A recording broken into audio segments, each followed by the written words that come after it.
Good evening. We're ready to begin. The Planning Commission meeting is called to order. Compliance with the open meeting law. The meeting has been properly noticed and posted in compliance with the open meeting law. We're live on KCLV Channel 2, and this meeting will be rebroadcast Saturday at 10 a.m., the following Monday at midnight, Tuesday at 5 a.m., and Thursday at 6 p.m. Would everyone please stand for the Pledge of Allegiance? I pledge allegiance to the flag of the United States of America and to the republic for which it stands, one nation, under God, indivisible, with liberty and justice for all.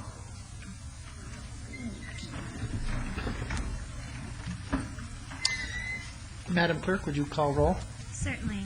Chairman Davenport, Present. Vice Chairman Goins, Present. Commissioner Truesdale, Present. Commissioner Evans, Present. Commissioner Steinman, Present. Commissioner Trowbridge, Oh, excused. Commissioner Dunham. Here. Thank you. I call your attention to the information printed in your agenda concerning our actions in the appeal and review process if appropriate. Please read this carefully, and if you have any questions, staff is available. Also, the second page of the agenda contains our rules of conduct. We appreciate your adhering to these rules so we can have a smooth meeting. Do we have a motion for approval of the August 23rd minutes? Mr. Chairman, move to approve the August 23rd Planning Commission meeting minutes. We have a motion for approval of August 23rd minutes. Please vote.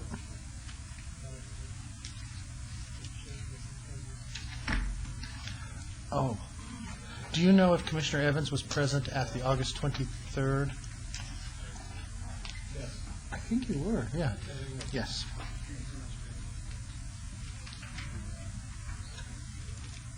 I'll make. And motion carries. Who made the motion? Commissioner Goins? Oh, you weren't there? Yeah. Well, I think the one that I had, I thought we were approving it, right?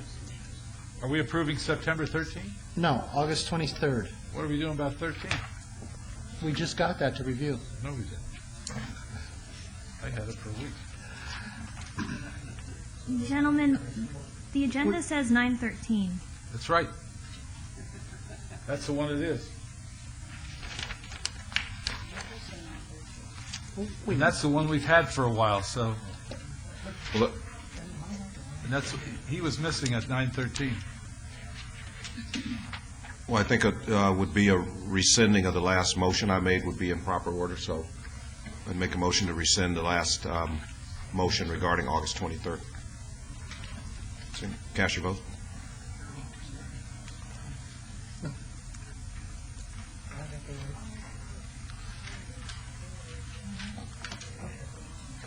I apologize. My script is I was incorrect. Please vote. Opposed? Motion carries. And that was the September 13th meeting of the Planning Commission. I'll make a motion to approve the minutes of September 13th. We have a motion for approval of September 13th. Please vote.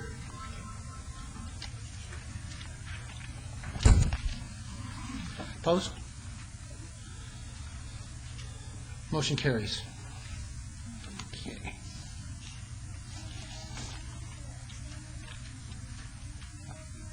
Yeah, please record that. Thank you. Let's move on to the housekeeping items. Are there any items that the commission's staff or applicants or members of the public wish to have pulled forward? Seeing none, I'll ask staff for their report. Okay, Mr. Chairman, staff would like item 15, SDR 24262. The applicant is requesting abeyance until October 25. Items 17, 18, 19, 20, and 21, ZON 23579, VAR 23580, VAR 23582, SUP 23583, and SDR 23577. The applicant is requesting that those items be withdrawn without prejudice. Item 30, SDR 22239. The applicant is requesting abeyance until January 10th, 2008. However, staff thinks it's more appropriate just go ahead and table the item so that we can make sure that there's a re-notification on that item 30. Item 37, GPA 24203. Applicant's requesting abeyance until October 25th. Item 38, GPA 24206. Applicant's requesting abeyance until October 25th. Item 39, GPA 24236, applicants requesting advance until October 25th. And item 58, SDR 24242, your notes indicates that staff have been requesting abeyance until November 8th. However, the applicant's not contacted us and not turned in revised plans that we've asked for, so staff would request that that item 58 SDR 24242 be tabled. And that's all staff has. Okay, and then I think the applicant on number 29, is it 28 and 29? 28 Yes, 29? Chairman. Paul Hoffman, Moran Law Firm, 630 South 4th Street, on behalf of the applicant, and we would request that items 28 and 29 be held until the next meeting. The 1025? Okay. And we also have item 31, 2, and 3. Yes. Andrew Levy, 2775 South Jones, and Dale Jackson were the applicants. We request that they be held for 2 weeks, please. Okay, thank you. Is there anyone else? Seeing no one else, I'll ask for a motion. Mr. Chairman, move to approve the abeyance withdrawal request items as read into the record. And that would be with item 30 and 58 being tabled? That would be correct. Thank you. Seeing no one, would you please cast your vote? Post? And that motion carries.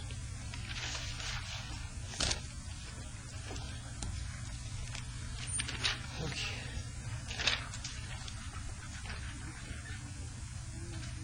Yeah, we have no consent agenda tonight, so we will move on to the one motion, one vote. The following are items that may be considered in one motion, one vote. They are considered routine, non-public, and public hearing items. All public hearing and non-public hearings will be opened at one time. Any person wishing to represent an applicant or a member of the public or a member of the Planning Commission or a commission not in agreement with the conditions and all standard conditions for the applicant recommended by staff should request to have that item removed from this part of the agenda. Item number 6, ANX 23103, applicant owner Southwest Desert Equities, LLC, et al., annexed property south of Moccasin Road and west of Mainwall Way. Number 7, ZON 24252, applicant owner Sheldon Paul, from U Undeveloped DR Desert Rural Density Residential, master plan designation to RPD2 Residential Plan Development, 2 units per acre northwest corner of Alexander Road and Grand Canyon Drive. Item 8, SDR 24253, for a 9-lot single-family resident development. Item number 9, VAR 24258, applicant owner Rancho Drive LLC, to allow a proposed 2231 square foot, 33 foot tall accessory structure Class 2, where a maximum 1,161 square foot and 17 foot tall accessory structure is allowed at 5050 North Rainbow Boulevard. Item 10, RQR 24171, applicant CBS Outdoor, owner Sahara Rancho Office Center, LLC, review of an approved variance V-0154-94, which allowed a 90-foot tall, 14-foot by 48-foot off-premise advertising billboard sign at 2320 South Rancho Drive. Item 11, VAC 24264, applicant owner Box Canyon Wellish LLC, vacate the north 5 foot of a 15-foot public sewer and drainage easement generally located east of Tenaya Way and south of Box Canyon Drive. Item 12, SDR 24261, for a proposed 9,290 square foot single-family medical office building on the south side of Box Canyon Drive, approximately 735 feet east of Tenaya Way. Item 13, VAC 24276, applicant owner TR Builders Corporation, vacate public ingress-egress easements located within the Boulders subdivision, amended on the east side of Hualapai Way, south of Gowan Road. SDR 24274, for the conversion of a 388-unit condominium development to an apartment development at 3450 North Hualapai Way. Item 15 is being held. Item 16, VAC 24282, applicant Martin and Martin Civil Engineers, owner GNLV Corporation et al., vacate a portion of a 20-foot wide public sewer easement generally located east of Main Street between Carson Avenue and Fremont Street, and that's the end. Anyone wishing to speak on any of these items, please come forward. Oops. Thank you, Mr. Chairman. Todd Farlow, 240 North 19th Street. I'd like to hear the details on item number 14, please. Okay.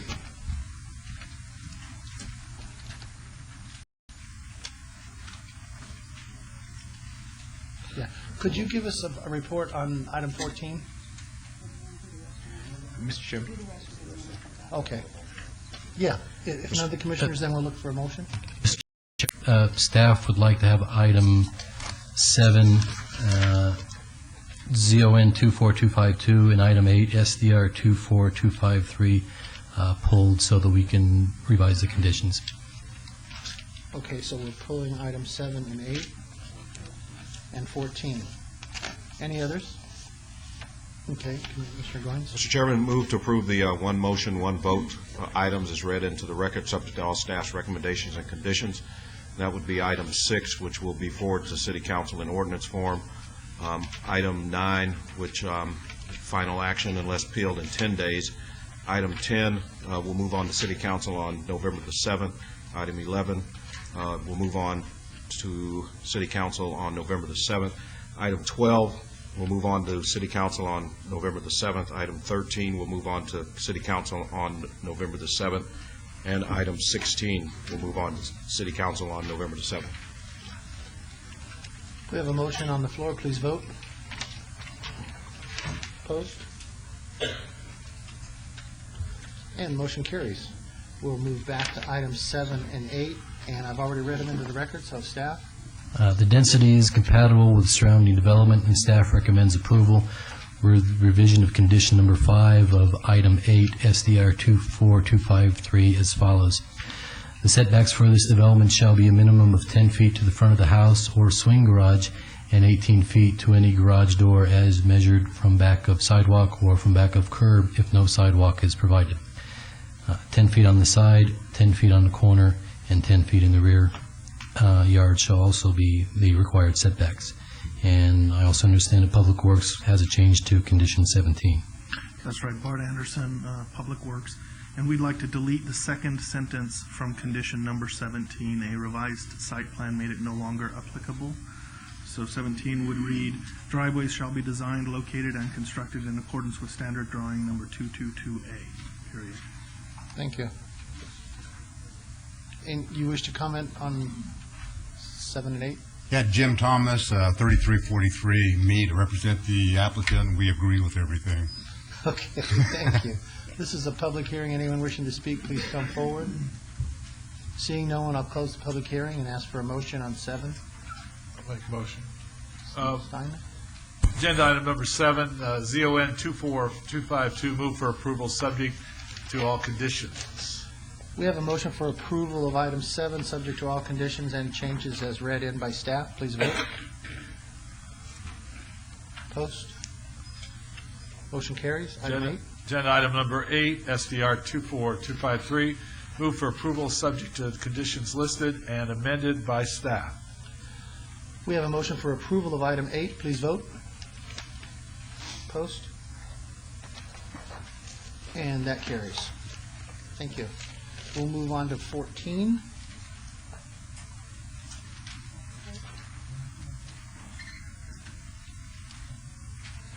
Staff?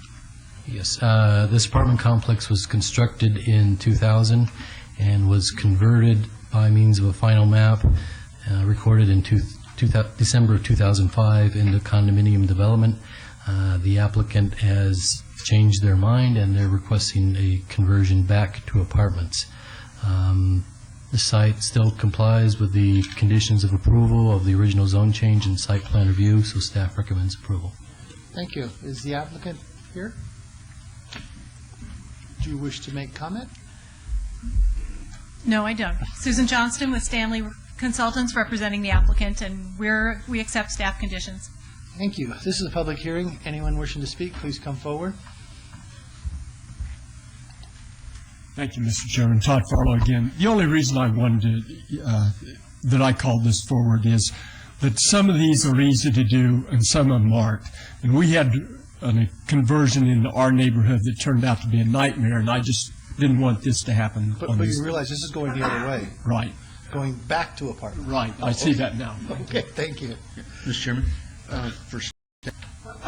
what is the technical difference? I mean, isn't the applicant able to rent these units out if the map was in place? Yes, they could rent them out. They could be one owner that rents all the spots out, but the applicant wishes to expunge their final map and go to one parcel again, is what I understand. The property owner feels that it's better for their tax situation, their company, and they would rather have it back to apartments. So you're doing a reversion right now? Yes. Of something I did 2 years ago. So. Was there a motion there? Mr. Chairman, I'll make a motion for approval, subject to all staff's conditions. We have a motion for approval of item 14. Please cast your vote. Opposed? Thank you. Thank you. And that goes forward to council on November 7th. 60. We're going to pull up item number 60.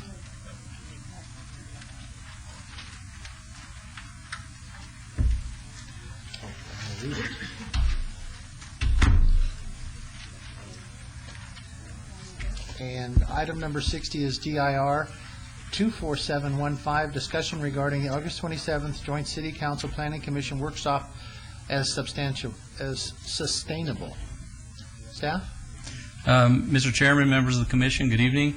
Tom Perigo, Planning and Development Department. On August 27th, we held a joint Planning Commission and City Council workshop on sustainability. Next slide, please.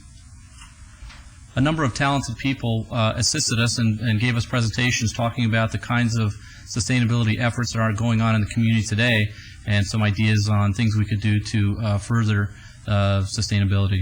Next slide, please. City Council has three strategic priorities that speak directly to sustainability. These deal with sustainable community growth, sustainable use of community resources, and sustainable neighborhoods. Next slide, please. City Manager's Office has a sustainability policy, and they define sustainability as meeting the needs of the present without compromising the ability of future generations to meet their needs. The strategic plan and the City Manager's policy provide a solid policy framework for sustainability. Next slide, please. We're also working on an operational framework for sustainability that includes business practices, looking at codes and standards, operations, how we go about doing our business and how we can be more sustainable as an organization, and community outreach, how we can work with the community to make the overall city a more sustainable place to live. Next slide, please. We received a lot of input and a lot of discussion during the workshop, and we took that discussion and the questions and comments that we received and turned it into 8 action items. Next slide, please. The city has 3 key initiatives right now: diversity, sustainability, and Performance Plus. One of the comments was that we should perhaps consider putting together a sustainability plan that overlays the priorities, the mission, vision, values of the strategic plan for the city to create a sustainability plan. Next slide, please. There's also a lot of discussion about the cost of growth. One way to grow a city is through horizontal expansion at the periphery. Another way is development, more vertical development of the core. So the question was asked, can we do a study to look at the cost of those two types of growth? Next slide, please. We're currently doing a code audit of Title 19 to look at barriers that might exist within the code and also to look for potential improvements we can make to the code to support sustainability. Next slide, please. Currently, the city offers incentives for residential green building in our residential green building program. Anybody who signs up as a residential builder or a green builder for the city will be promoted on the city's website. We'll do spots on the city's television station and provide promotional materials for the sales house. Just this past week, RS Development signed up for the program. They're the first builder to do so in the city. What came up at the workshop was a question: can we look at other incentives that might draw more residential and commercial builders into the program? Next slide, please. One of the most cost-effective ways to reduce energy consumption is retrofits of existing buildings. 1% reduction in energy consumption at the end use results in a 2% less energy that needs to be produced because of the inefficiencies from the source to the end use. So what this program proposes to do is to work with the neighborhoods to try and find ways to create sustainability within the neighborhoods, retrofitting older buildings, planting trees, and a number of other measures. Next slide, please. We also talked a lot about the heat island effect. We know that urban areas are 5 to 7 degrees warmer than surrounding rural areas, and so we were asked to look at preparing a heat island mitigation plan that looks at cool paving, cool rooftops, and tree planting. Next slide, please. There was also a lot of discussion about a tree planting program. We're currently putting together a group within the city to look at planting trees along arterial streets, planting trees in parks and other city facilities, and also providing incentives for businesses and residents to plant more trees and to have a community outreach component. Trees provide shade, they sequester carbon dioxide, increase property values, have a tremendous number of benefits. Next slide, please. And finally, there's a number of things going on in the city that advance the sustainability initiative, and it was asked that we prepare a report that highlights the best practices going on in the city. Those are the 8 items that we took from the workshop, presented this to the City Council on October 3rd. They accepted the report, and that concludes my report to you, and I'd be happy to answer any questions. Thank you. Do any commissioners? Commissioner Steinman? I just wanted to comment that I was somewhat disappointed at the meeting that we did not cover the topics of water and the topics of affordable housing, which to me are some of the most important parts of sustainability of this particular community. And I know that the council got a very fine report relative to water at the last council meeting, which I think everybody in this valley should listen to. But I think that some of our efforts in that regard and affordable housing especially need to be advanced forward and put on the front burner in this community. I see things like another 30,000 rooms coming on the Strip very soon, and I know that I read that that'll produce 43,000 new workers, but I think it's more than that even on a ratio basis. And where are these people going to live in our valley? We do have a situation where values are dropping, and we can all look to that, but that's not going to stay forever. And so I think that those kind of items, the next time we do this, need to be brought to the forefront. Thank you. Thank you. Anyone else? If I may very briefly, Chairman. Yes. The report that Mr. Perigo handed out to you today, pages 15, 16, and 17 are the ones that give a little more detail on the 8 action items that Mr. Perigo went over very briefly. And these will be coming back to you and to the council over the course of the next several months in rather rapid pace.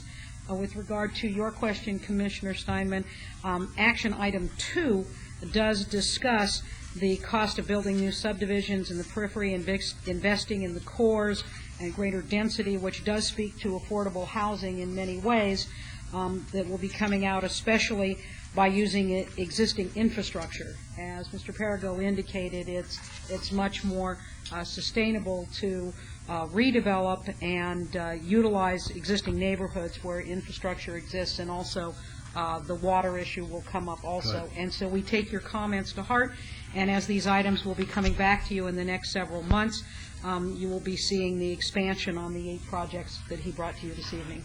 Okay. Thank you very much. I appreciate that, Director Wheeler. And I'd also like to ask a question as to what our analysis is of what LEED buildings do to the city in decreased revenues. Is there an analysis, or is there a formula that determines how much the city can lose in revenue in exchange for these particular buildings with their features that are LEED generated? And that is an excellent point. On page 3, you will see that the definition of sustainability is not only the environmental protection, but also concurrently social development and economic growth. And so the economic issues, the cost, and the fiscal benefits of sustainable development are both part of the analysis that will be coming forward to you in future projects. Thank you. Thank you for the report and all your work. Okay.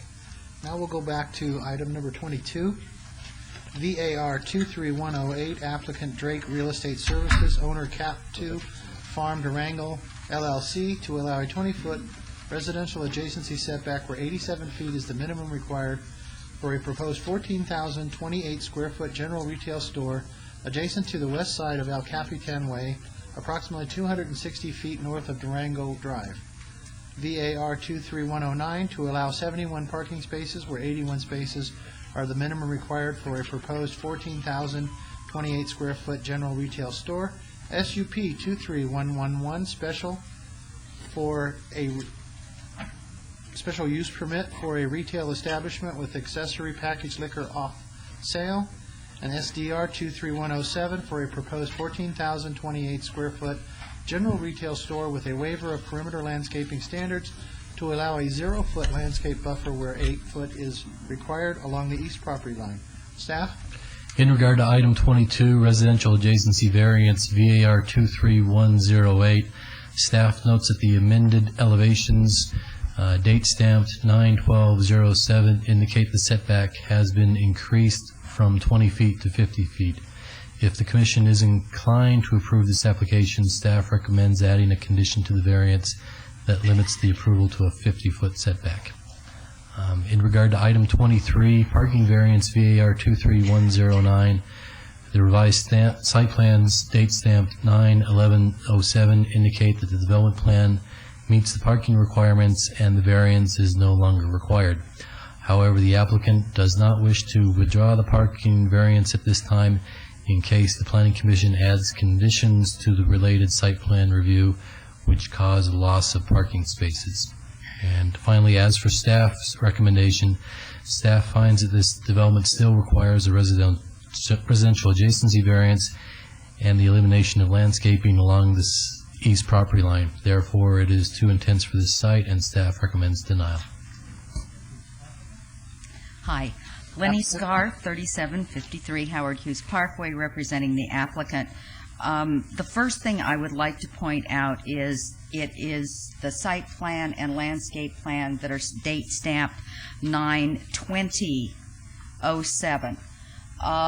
The ones that I turned in on the 11th, we still had the trash enclosure in the landscaping, and so we still didn't meet the setback requirement from Walgreens. So we changed that, and we moved the trash enclosure here to there. And then we have a 10-foot setback on that property line, but the code required 8 feet of landscaping. So we were showing 8 feet of landscaping, and what we've done now is the entire 10 feet width is landscaping. So those are the two changes that were made from the ones date stamped 9/11 and the ones date stamped 9/20, is just the changing the trash enclosure so that it no longer encroaches in the setback, and that ate up one parking space.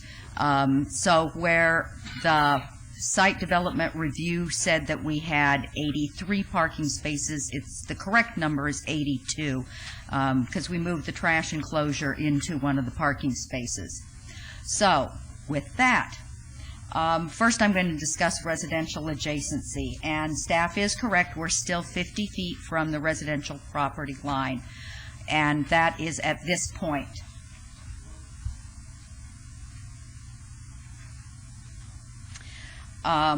As for the parking variance, that is correct.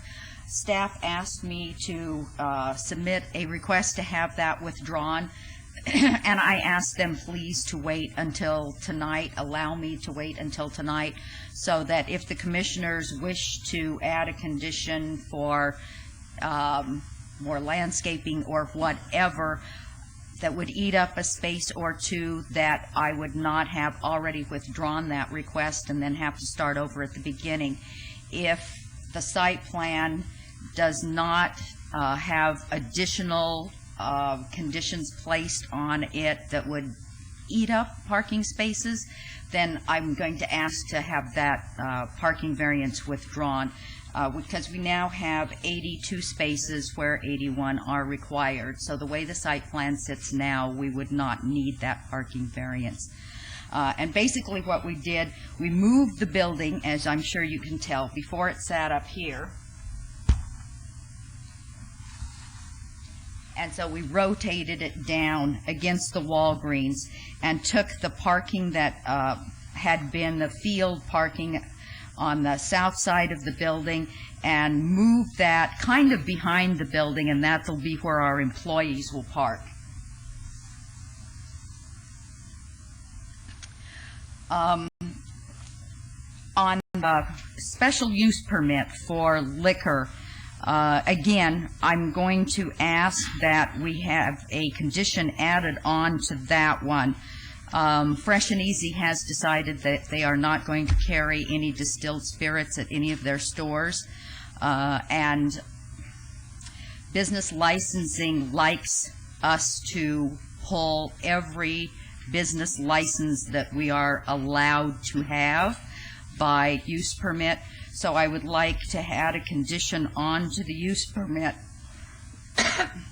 excuse me, which says the sale of distilled spirits is prohibited at this location.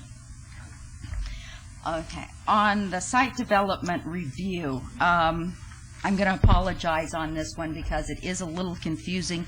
Parts of it have been amended to reflect the new site plan, and parts of it still show make reference to the old site plan. So, for example, you're going to see two different measurements given in here.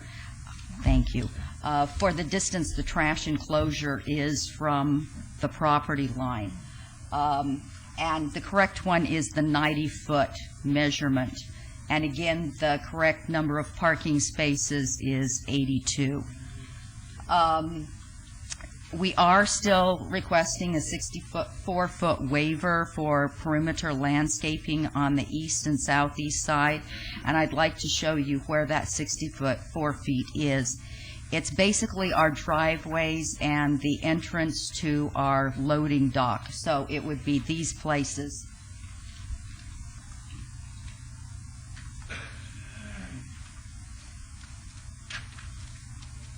The one closest to El Capitan that I pointed to last is a recorded cross-access. We have cross-access and the ability to use all of the drives and actually all of the parking throughout the site. But that one is, this driveway is one that was specifically called out when Walgreens purchased their corner, that had to be maintained. And with that, I'm happy to answer any questions you may have. Thank you. This is a public hearing. Anyone wishing to speak, please come forward.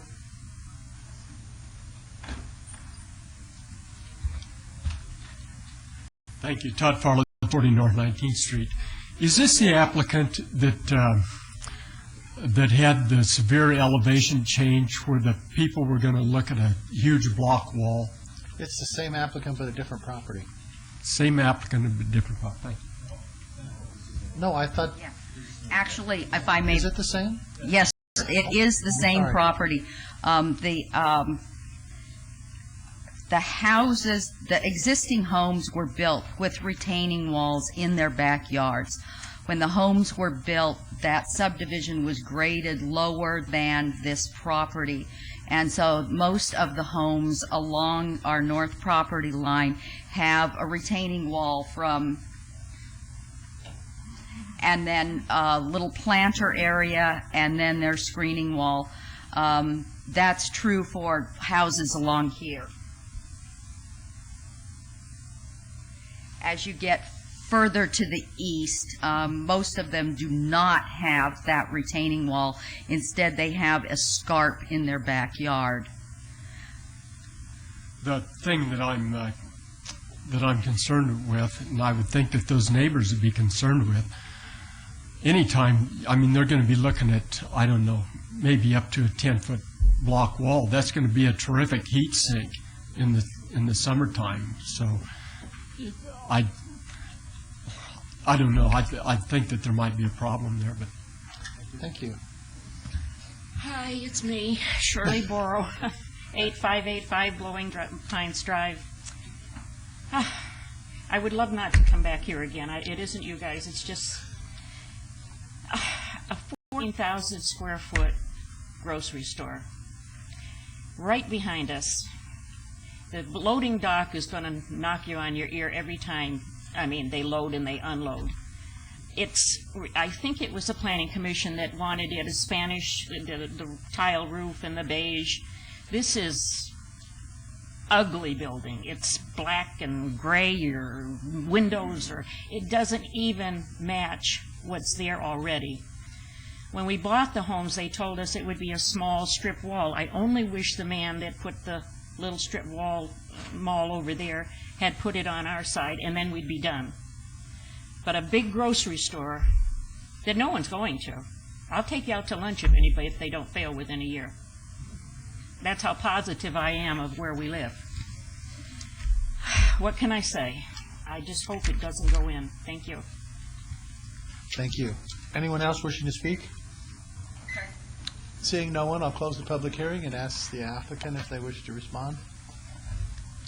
I am going to show you a building elevation so that I can refresh your memory what it looks like.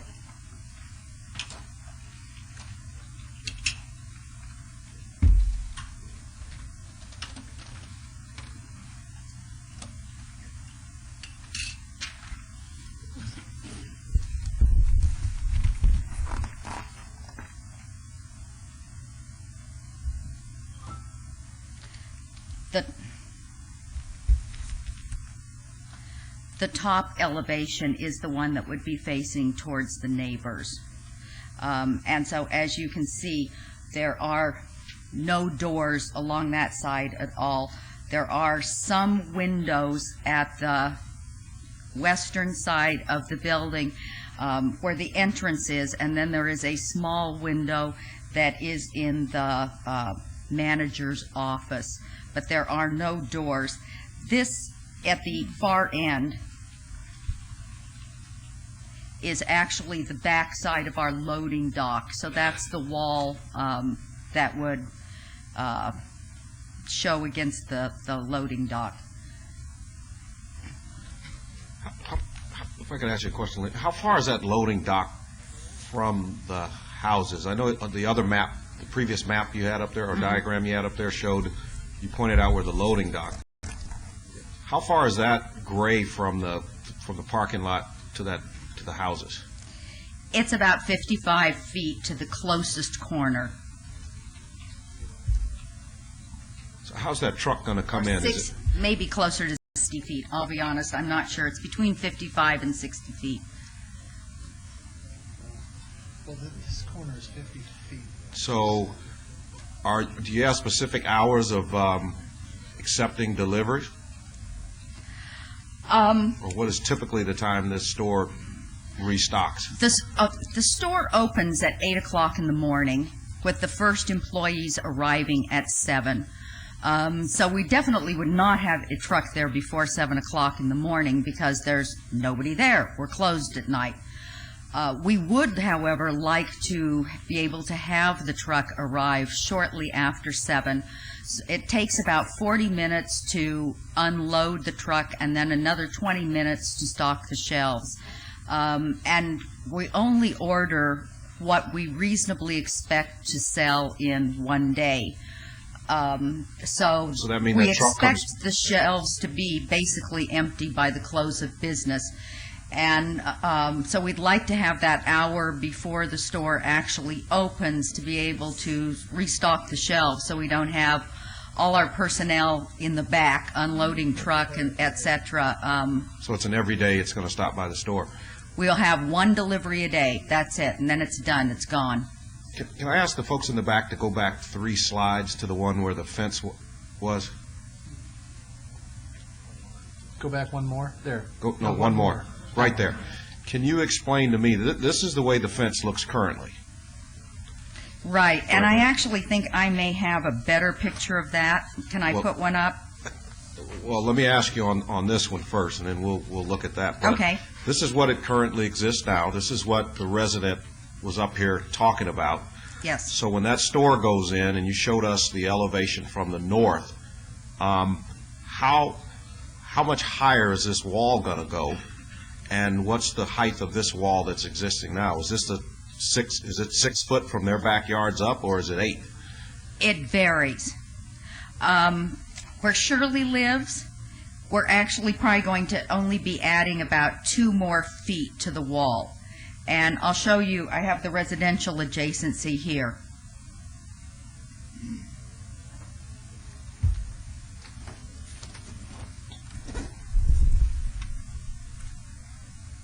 Okay. This is the residential adjacency slope, shows what the 3-to-1 setback that's required for this site. And you can see we've put on there right by the tree, there's a drawing that shows the existing wall, and then it shows what the new 8-foot wall would be like right next to it. So if I can show you what those look like. This is the 6 foot. That's what's existing, and this is the one we'd be putting up. So are you taking down the existing and putting... No, we are not. So she's still going to see that wall we just saw, and then Yes. going further up is going to be your... Yes. Wow. That's what the neighbors have requested. Wow. And so at that point, there would be about 2 feet of additional wall. The neighbors that, when I first went out there and rang doorbells before I sent out invitations to my neighborhood meeting, I stopped and talked with a couple of the neighbors that are further to the west, closer to El Capitan, because it was my intention actually to ask for a waiver to not have to build an 8-foot wall like city code requires. I was concerned that with the height of the wall they had in their backyard existing, that to put up an 8-foot wall would be too much. And I was told very adamantly that they want the 8-foot wall. At one gentleman, actually, he asked me if we were going to be open 24 hours a day, and I told him no. And he said, well, if you're not going to be open 24 hours a day, then I insist that there be an 8-foot wall, because it's when nobody's there that my house gets broken into. This is the guy that had the landscaping stolen out of his backyard. And I'll show you a picture of what it looks like by his house.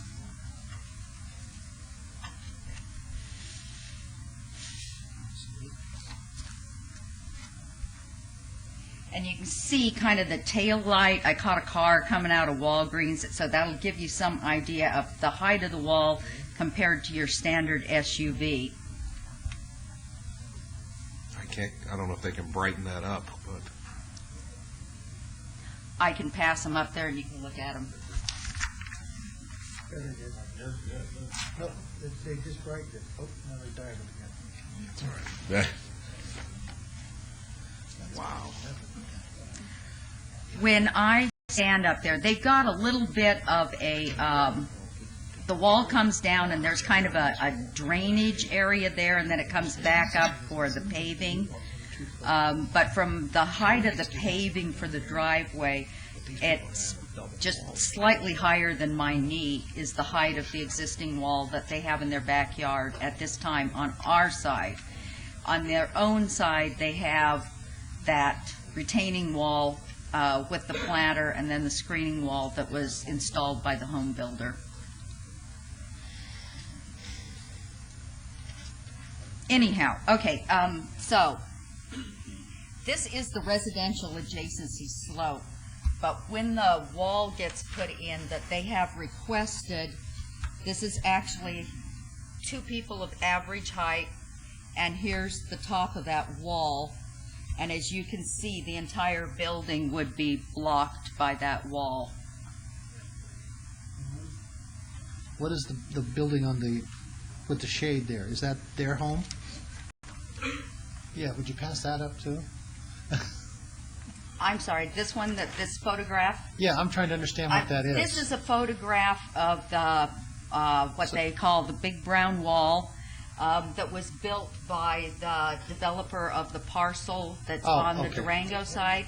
This is the wall that they have asked us to match when we build our wall. They have specifically, the existing wall is a white slump stone, and so I had initially said we will build something to match that wall, and the response I got was, we don't want it to match our wall, we want it to match what the other developer built. And so this is the wall that they want us to put up.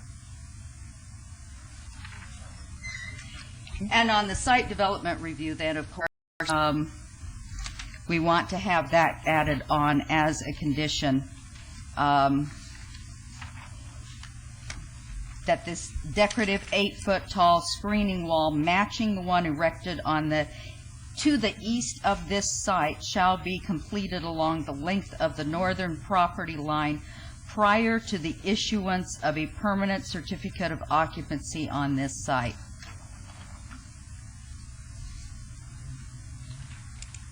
Thank you very much. Any other, Commissioner Evans? No? Any other? One other question. Where did you move the trash receptacle from? And how far is that from the neighbors? 'Cause, It's 9 feet from the neighbors. What's required is 50. And I'll show you where it was on the site plan that was dated on the 11th.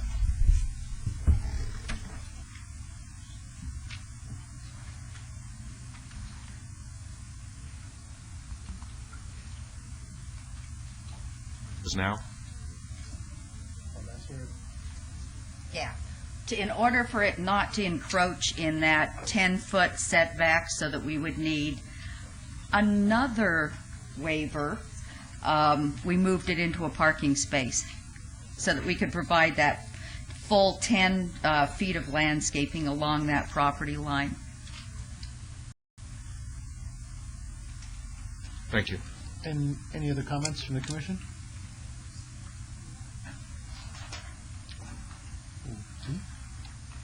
There motion, Commissioner Steinman? I'll make a motion.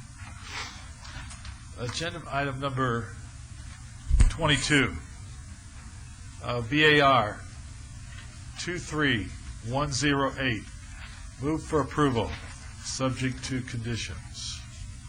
Now, I don't think there's a change in that one. No, sir. Yes. Actually, staff would like to add a condition that the minimum setback approved shall be 50 feet. That's acceptable. So amended. We have a motion for approval of item number 22. Please vote.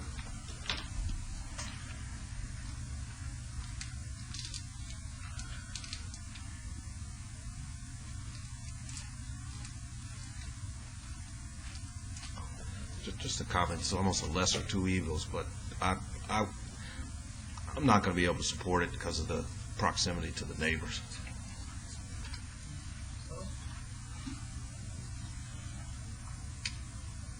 Aye. Is there a motion in the denial?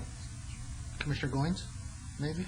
Mr. Chairman, I'll make a motion to deny. I just think the trash receptacle, the loading dock, is just too close to the back neighbors. That's my concern, that every single morning they're going to wake up with that truck. We have a motion for denial of item number 22. Please vote. Post. That motion carries.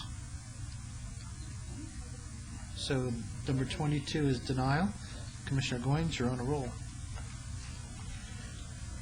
On item 23, abeyance VAR 23109, move for denial. Motion for denial on item number 23. Please vote. Post. Motion carries. Item 24, abeyance SUP 23111, move for denial. We have a motion for denial on 24. Please vote. Post. Carries. And 25. Item 25, SDR 23107, move for denial. Motion for denial of 25. Please vote.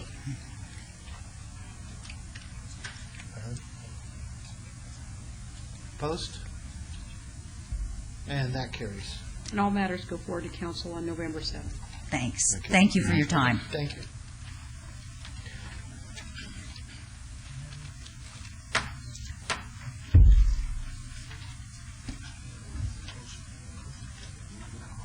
Yeah.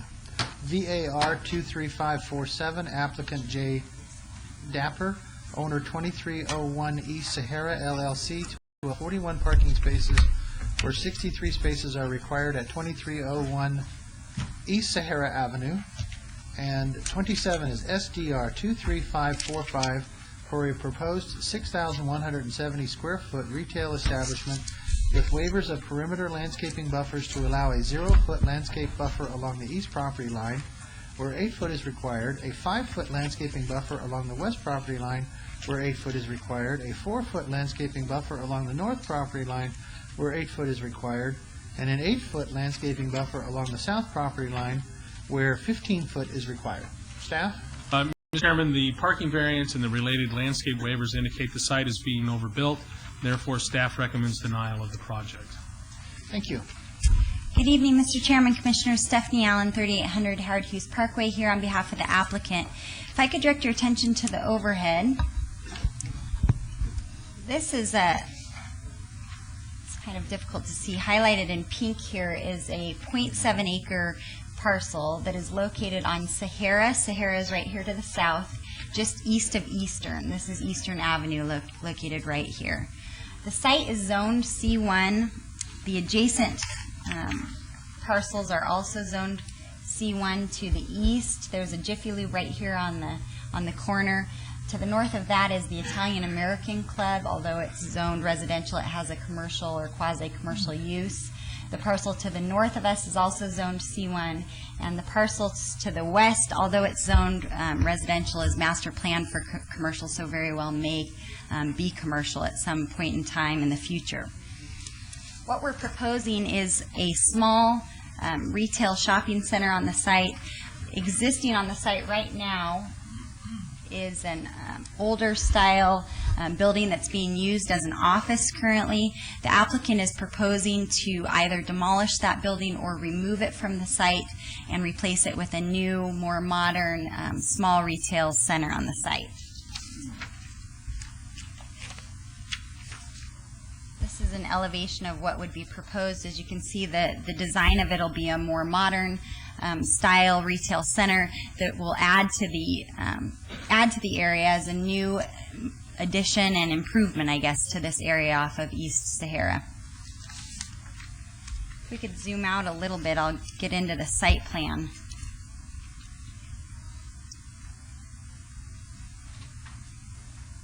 Oh, there we go. As you can see, this is a small retail center. It's about 6,170 square feet. The existing building on the site right now is 6,084 square feet. So what we're proposing on the site is only about 86 square feet larger than what is already existing on the site. So from a building standpoint, we don't believe that we're overbuilding the site. We're doing what's already existing on the site for the most part. It is a small parcel. It's 0.7 acres, so we are limited to some degree in size. There will be 3 pads. This corner pad already has an existing lease, obviously pending the approval for a Heidi's Brooklyn Deli. The corner pad to the west also has a lease pending approval of the zoning for a Java Detour. The Java Detour will have a drive-through coffee line here that would come from the east and through and then exit the property here. The main entrance will be located, or the only entrance will be located on Sahara. However, we have provided a possibility of shared access to the west should this west parcel ever be developed as commercial. As you can see, the parking is located to the north of the building as well as to the south of the building. We're providing 41 parking spaces where 63 parking spaces are required. We've held this a few times because we had a traffic engineer prepare a study to justify and have an expert look at it to assure the commission that we believe we meet the parking needs for this type of site. The main reason is the type of uses that are going to be going into this retail center. The deli and the Java Detour that are proposed on this site are categorized as restaurants under the code.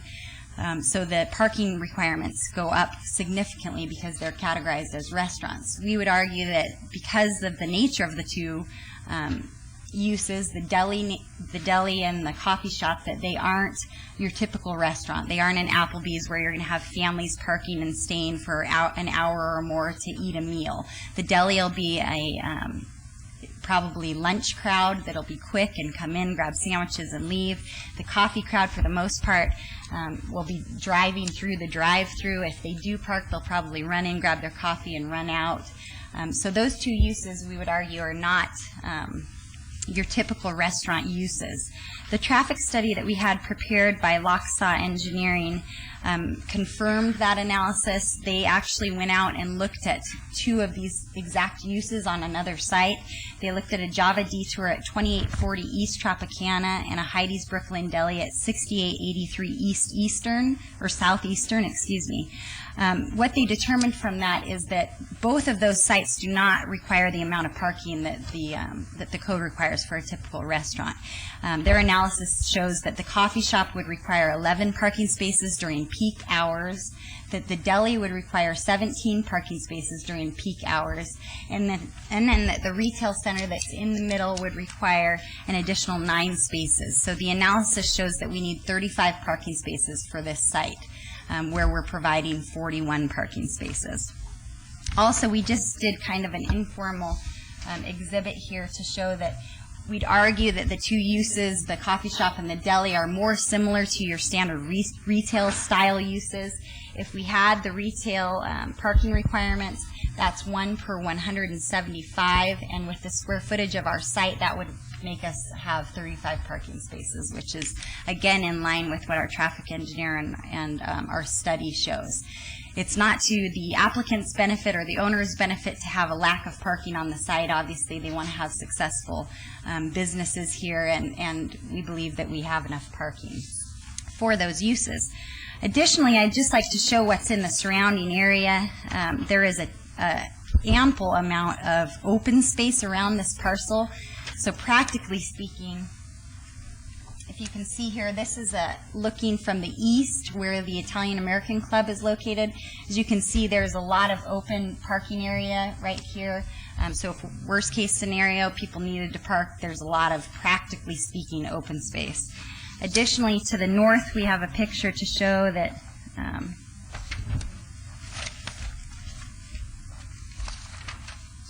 this is the building to the north of us. As you can tell, there's a lot of asphalt back behind our site to the north and a lot of room from a practical standpoint for parking purposes.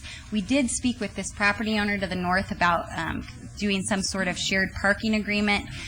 He was hesitant to do anything permanent on the property in case he were to develop the site, but he's willing to work with us, and probably if we asked for a letter, would give us a letter in support because he is working with us on that issue. So with that said, we've got a couple of waivers of landscaping also due to the small nature of the site. Along the east property line, we've got a cross-access easement, and staff is supporting our waiver of landscaping on that east side because obviously it's difficult due to the access. We've got a few feet on the west and on the north boundaries. Again, if the commission would like us to put additional shrubs in there, we're willing to do that to create a better buffer, but it really will be an improvement to what's out there right now as far as landscaping goes. Along Sahara, we're providing 8 feet where 15 is required, but there will be an additional 6 feet provided within the right-of-way, so that gets us to 14 feet where 15 feet is required along East Sahara, and we'll be providing palm trees and a very nice looking landscape area along the Sahara right-of-way. So with that said, I'd be happy to answer any questions. We think this is a good project, a viable project. These developers do retail all throughout the city, and we think it will make for a good improvement in the area. Thank you. This is a public hearing. Anyone wishing to speak, please come forward. Todd Farlow, 40 North 19th Street, and this is absolutely ridiculous. There's too many ifs, maybes, and that. They want to use, they're talking about if they get, there's too much parking, they can use somebody else's property. It's just ridiculous. I concur with staff. Then they want to cut down on the landscaping because it's too small a property. They have no idea what's going in the retail in the center. She says it's going to. The engineer that did the feasibility study said 9 spaces. How does he know? How does he know when nobody knows what's going in there? Anyway, there's just too many variances for this. And if you ever go over there on the corner of the southeast corner right now, there's an insurance agency and a fast food Thai thing, and that they're already overparked there. And I mean, but this is just ridiculous. Thank you. Anyone else wishing to speak? If you want to speak on this item, please come down. Good evening, ladies and gentlemen. My name is Mary Margaret Stratton, and I am here on behalf of 2 volunteer and nonprofit groups here in Las Vegas, Classic Las Vegas, and also they are a nonprofit, and also the Atomic Age Alliance. I am the acting chairperson. We have our nonprofit status in the works right now. We actually are a group that is dedicated to celebrating 1950s and 60s design, such as the Federated. That's upside down. Oh, that's upside down. Thank you. The Federated Employees of Nevada building, built in 1962. About a year or 2 ago, I started doing a windshield survey of architectural resources here in the Clark County District and specifically Las Vegas City. I have gifts for the planning commissioners. Who do I give these to?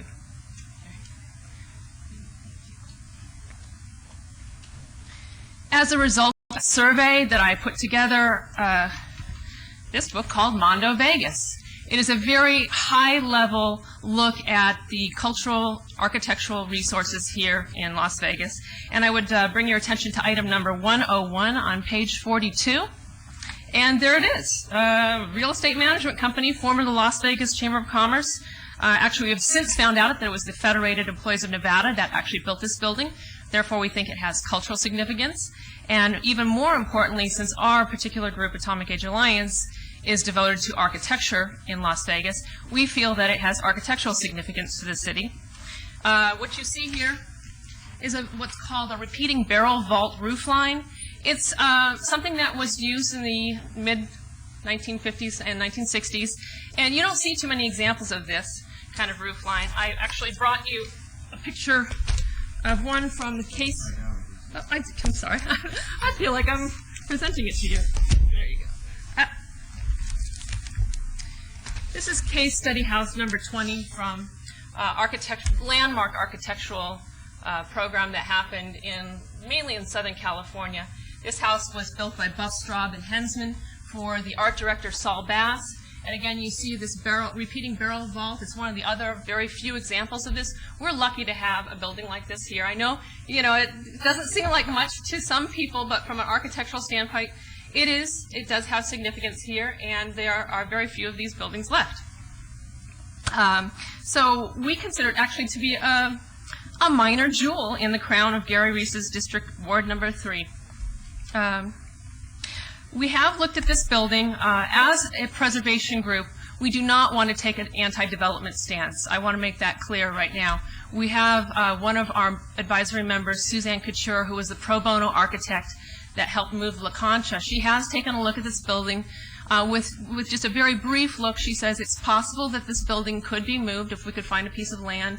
We as a group would be willing to take it on as a fundraising project. So that's an option.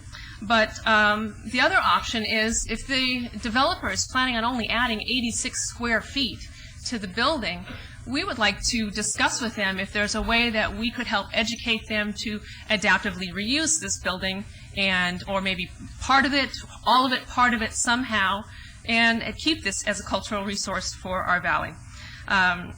In Los Angeles, which is where I am a native of, I moved here with my husband 2.5 years ago. But we were very active in the conservation movement there. We saw over and over again tremendous examples of adaptive reuse where developers can get tax incentives for saving their buildings. You guys all know about this already, but we would like to come in as a group, just help to educate, help to Oh, I know, I brought it. Oh, this building is an example of Googie.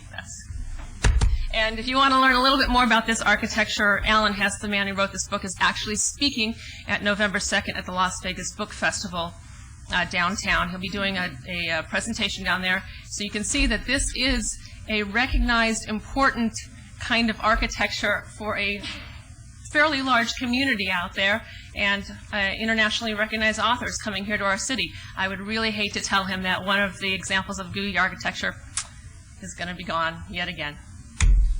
Okay, so if I'm understanding, you're not really against them building their building, but you'd No. like to see if they would work with you, and I'm sure that Stephanie and her group would be more than happy to work with you. We would love to sit down at the table and work with them. We see our options as adaptive reuse of the existing building, somehow incorporating the significant pieces of architecture from the existing building into the new structure, or thirdly, looking at a potential move. Obviously, we'd like to see the building left in situ. That would be our biggest wish, but we are willing to work and educate and make it a win-win for the developers and for Las Vegas. Okay, thank you. Anyone else wishing to speak? Oh, I'm sorry. My members of my group, Atomic Age Alliance members, please stand. We would have had more people here, but we literally just found out about this in the last couple of days, and thank you very much for standing. Thank you. Thank you. We'll close the public hearing and ask if Ms. Allen has anything to comment. Yes, Mr. Chairman, Commissioners, if I could get your contact information, I'd be happy to hold the item for 2 weeks if the Commission will indulge us to sit down with them and meet with them and see if there's something we can do. We do know that this used to be the Chamber of Commerce, so this is the first we've heard of this opposition, but we had anticipated that there may be some concern for the integrity of the building. I know that the applicant is willing to move it if someone's willing to front that expense to move the building. That's why at the beginning of the presentation I did say we'd either demolish or move the building. But we can also look at the other options that she mentioned on the record and see if we can work together to maybe preserve a portion of the building or something along those lines with the architect. Thank you. Do any of the commissioners, Commissioner Truesdale? I want to thank the applicant for offering to work with the Atomic Alliance, and I'd make a motion to hold this for 2 weeks. And Mr. All Chairman, of these items. Through you, I would concur, but I did want to say something on the record. The Atomic Age Alliance, I'm known to them and discussed this briefly with Mary Margaret Stratton the other day. She had called me about this. I think one of the problems that we have as a relatively young community that hasn't been preservation oriented is that we haven't thought out of the box. Certainly this building is in somewhat disrepair. It's seen better days, and it's really unfortunate that I don't think it has been put to better use. The proposed development, it's an infill piece, but it looks like every other little strip mall in our community. This particular building, the 1962s with the great mid-century modern architecture, I would think, since it's essentially the same size building, could have an adaptive use that could be far more beneficial and financial for the applicant. I don't know whether that's been explored or not. Again, I just think it's unfortunate that we don't look at how we can take examples of mid-century modern architecture, what we have left of it in this town, and figure out ways to preserve it. There's no doubt in my mind that in decades to come we're going to regret the demolition of many of these buildings. But I also would applaud the applicant for any assistance in, if they don't choose to go that route, any assistance in maybe moving it. The architect, Mary Margaret Stratton, mentioned Suzanne Coutier, who's an absolute genius. She's with the Friedmutter Group and was very involved with the moving of the La Concha. So if there's anybody who would know that it's possible, I would think it would be Ms. Coutier. So I would support the holding of this, but my thought is that perhaps you can work with this organization, and I know there are many others that are interested with and concerned about the preservation of some of these buildings. And then finally, if in fact this comes forward again, I do have some concerns about ingress and egress, the landscape waivers. There's a Burger King essentially, I think it's immediately west of this property, and they have a very strange circuitous route to come through the drive-through, which appears to be the majority of the business there. But as you're exiting the drive-through, there's a steep grade from the drive-through windows out onto Sahara, and then a small little berm of landscape. Unfortunately, your site is completely blocked, and I think that creates a public safety hazard. So if the Java Hut concept, which would be circuitous queuing as well, I think that needs to be examined. But I do, and I just want to reiterate this, that this building is really exceptional. If it could be retrofitted, repaired, enhanced, and I think you may be able to attract realtors or even some commercial uses. And then finally, in terms of the parking aspects of this, the current uses and the past uses of this building were essentially office-oriented. And I would argue that the parking in the office complexes it's relatively stagnant. People come in, they stay for several hours, there's not a lot of activity, versus a delicatessen and a drive-through coffee outfit. So I think there would be substantially more parking issues versus the uses that have been there in the past. But Mr. Chairman, through you, I would wholeheartedly support Commissioner Truesdale's motion to hold this. Is the applicant willing? Yes, we are. Thank you. We have a motion to hold this till the October 25th meeting. Please vote. Mr. Chair, I'm going to be voting on the motion to hold, but when it comes back, I'll have to abstain as I have other financial interests with the architect. Okay. Post. Motion carries. Thank you very much. Thanks. Moving on to number 34, if I'm adding correctly. GPA 24245, applicant Brian J. Horner, owner Brian J. Horner, et al., from R, rural density residential, to O, office adjacent to the south side of Oakey Boulevard, approximately 360 feet east of Rainbow Boulevard. Item 35, ZON 24256, from RE Residential Estates to PR Professional Office and Parking. Item 36, SDR 24246, for the conversion of a 2,716 square foot single-family residence to an office at 6825 West Oakey Boulevard. Staff? Mr. Chairman, staff finds that the intrusion of commercial office into the neighborhood is not compatible with the general plan, nor with current zoning or land uses in the area, and therefore recommends denial of all applications. Thank you. Applicant, Mr. Ginzer? Thank you, Mr. Chairman. Bob Ginzer, Ginzer Consulting. On behalf of the applicant, along with me this evening is Mr. Brian Horner, who is the owner of the middle property of the three that are the subject of these particular applications. I'd like to begin by focusing on the general plan amendment and the rezoning, and then going to the site plan review a little bit later. In reviewing the report prepared by staff, it appears that the basis of the denial is really the fact that this area is shown on the Rural Preservation Overlay District map. In looking at the area, I think the reality of the situation is that while these are in fact RE lots, they do not have the same characteristics that we would normally think of for a rural area, beginning with the fact that these lots do not allow the keeping of horses, is my understanding, that we would normally associate with that type of area. We're also talking about a location that is sandwiched between Rainbow on the west, Sahara on the south, Charleston on the north, and as you go easterly on Oakey, prior to getting to Jones, between Torrey Pines and Jones, you have a high school, community college, and a major mental health facility.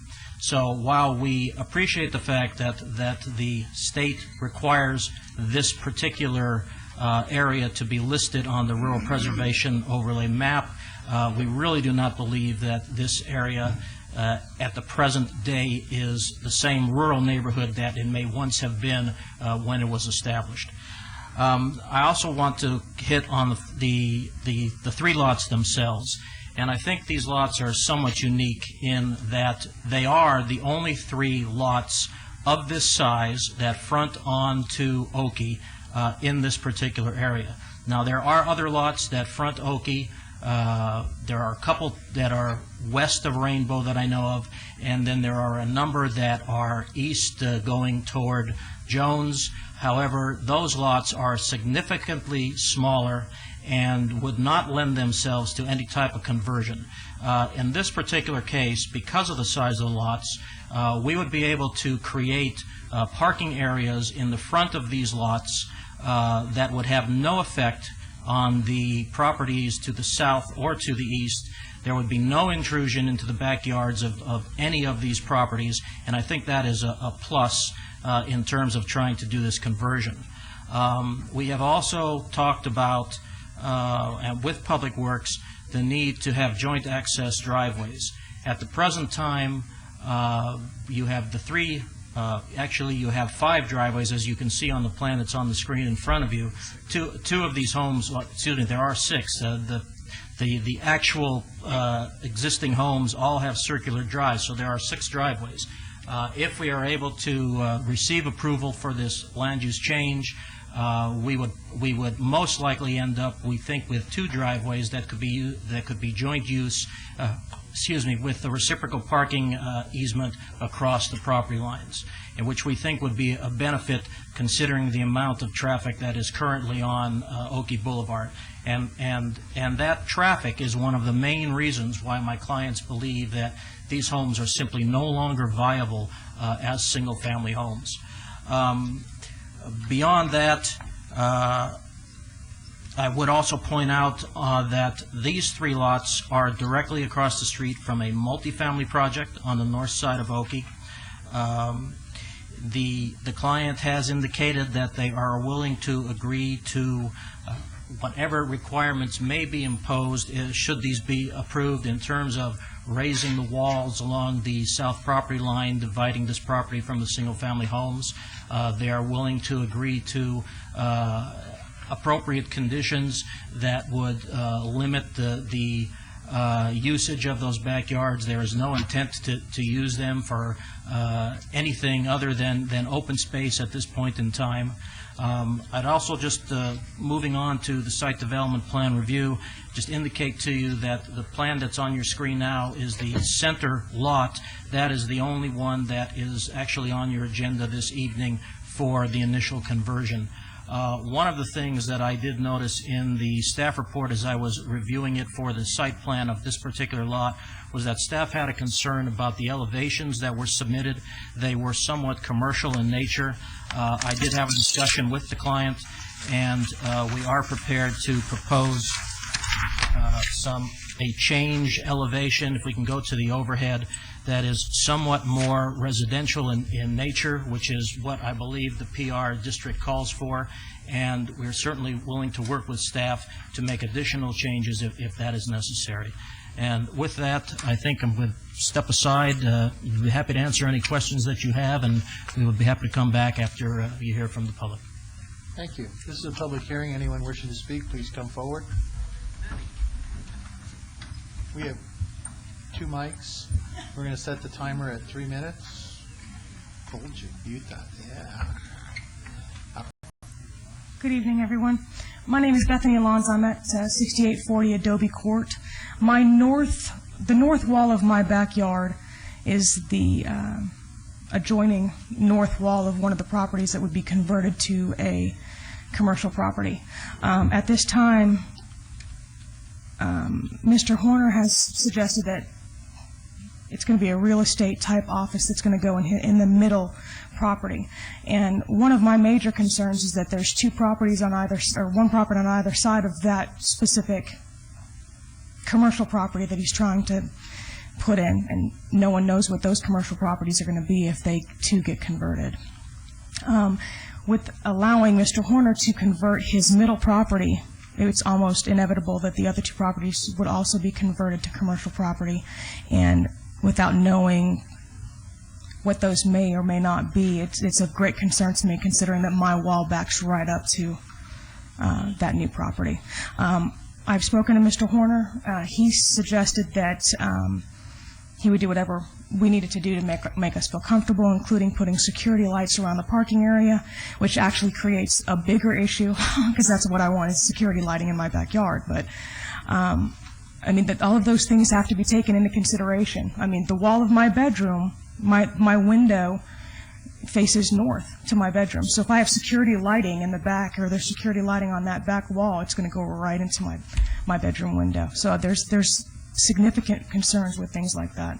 An additional concern that I have is what happens when the office needs to grow, and we're not growing out anymore, now we're growing up. Now we'll have a two-story office building, and are there going to be people looking into my backyard if I'm swimming or something? I mean, I don't want to have to deal with that kind of situation. So that's my 2 cents. Thank you. Thank you. Is there anyone else wishing to speak? Come on down. And give your name and address. Were you wishing to speak, sir? Oh.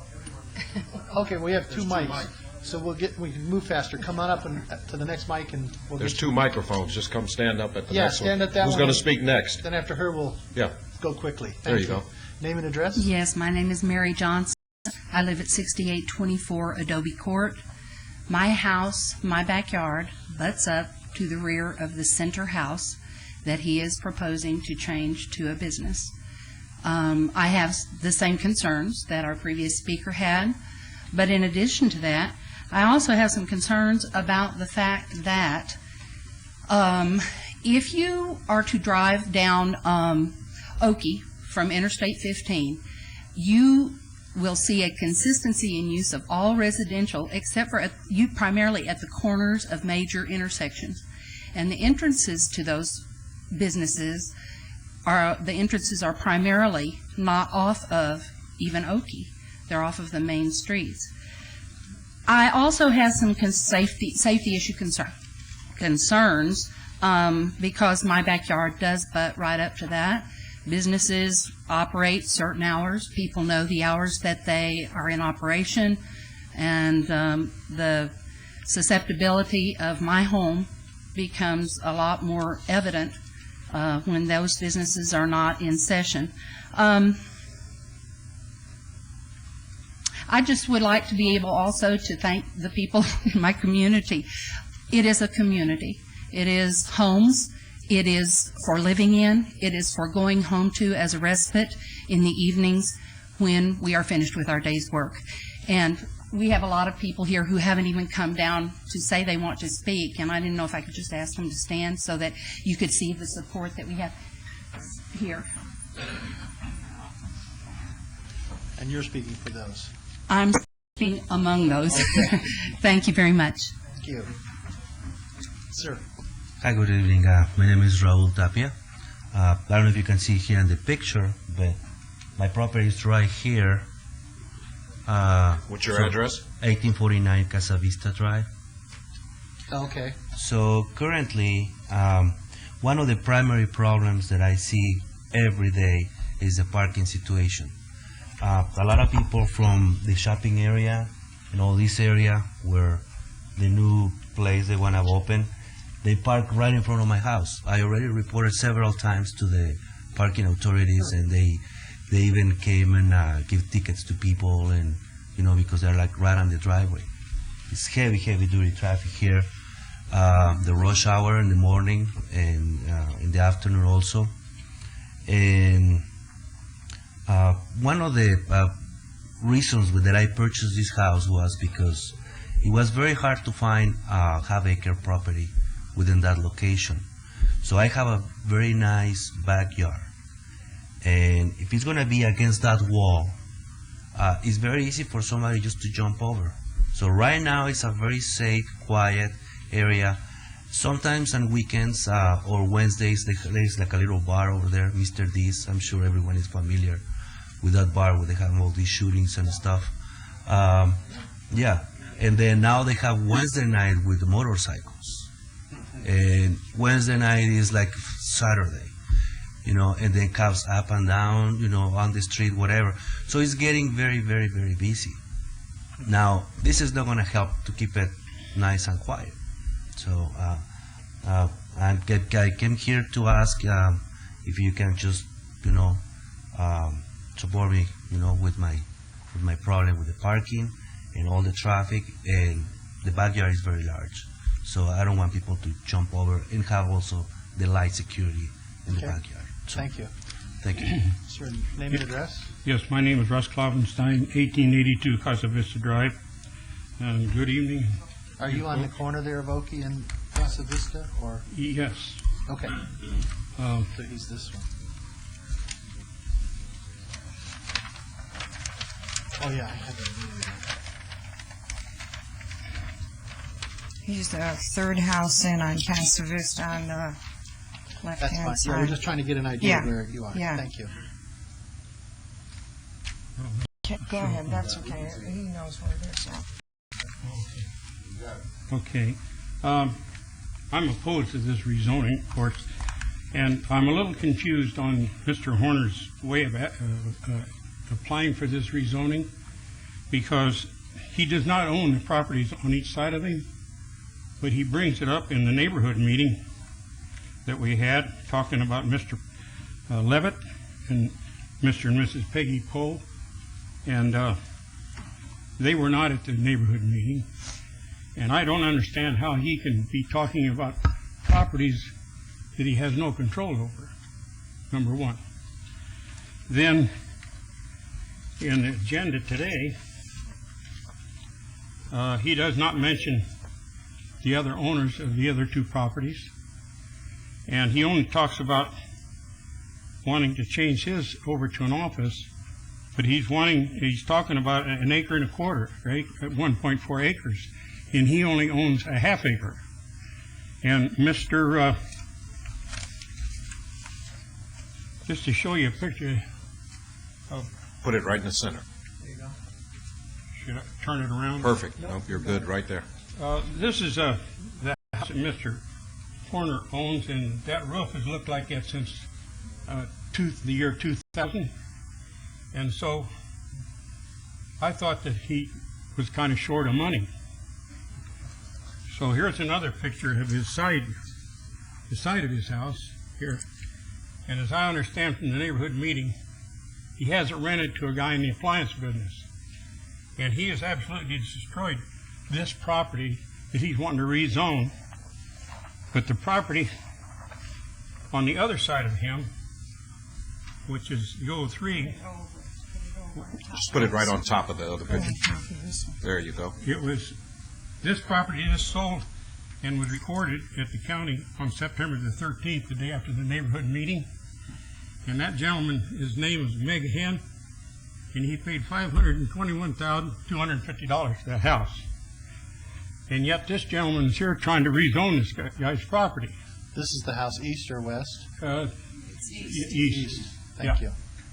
And you can see the type of this house. This was the Peggy Poe and Oscar was their home. I've known them since they moved in there in 1977. I'm going to let you. You're doing good. Keep on him. No, thank you. I don't have much luck getting them to do that. So. Now, thinking that Mr. Horner must be broke to allow property to look like this, I looked in the county records, and this here is a list of the properties that he owns. Okay. This is what he paid for it. Well, that's yeah. We're gonna have to get you to wrap it up, but I don't know that his other properties are really relevant. Okay. Could I say one thing? Yes. Have one moment. I want to go to the. I'm glad they brought up horses, because in 1976, there was CCNRs drawn up on this property. Yeah. And these CCNRs are still in effect. And I don't want the county, or the city rather, getting involved in approving a rezoning of property that they would be in violation of the CCNRs. And just to briefly read real quick what the CCNRs say. I get a little nervous. I'm 80 years old, so you bear with me. Okay, now here, in 1976, there was CCNRs drawn up applying to the homes and lots covering Wildwood Ranch Estates. They were recorded on June the 6th, 1976 in Book 632, number 591528 in the County of Clark.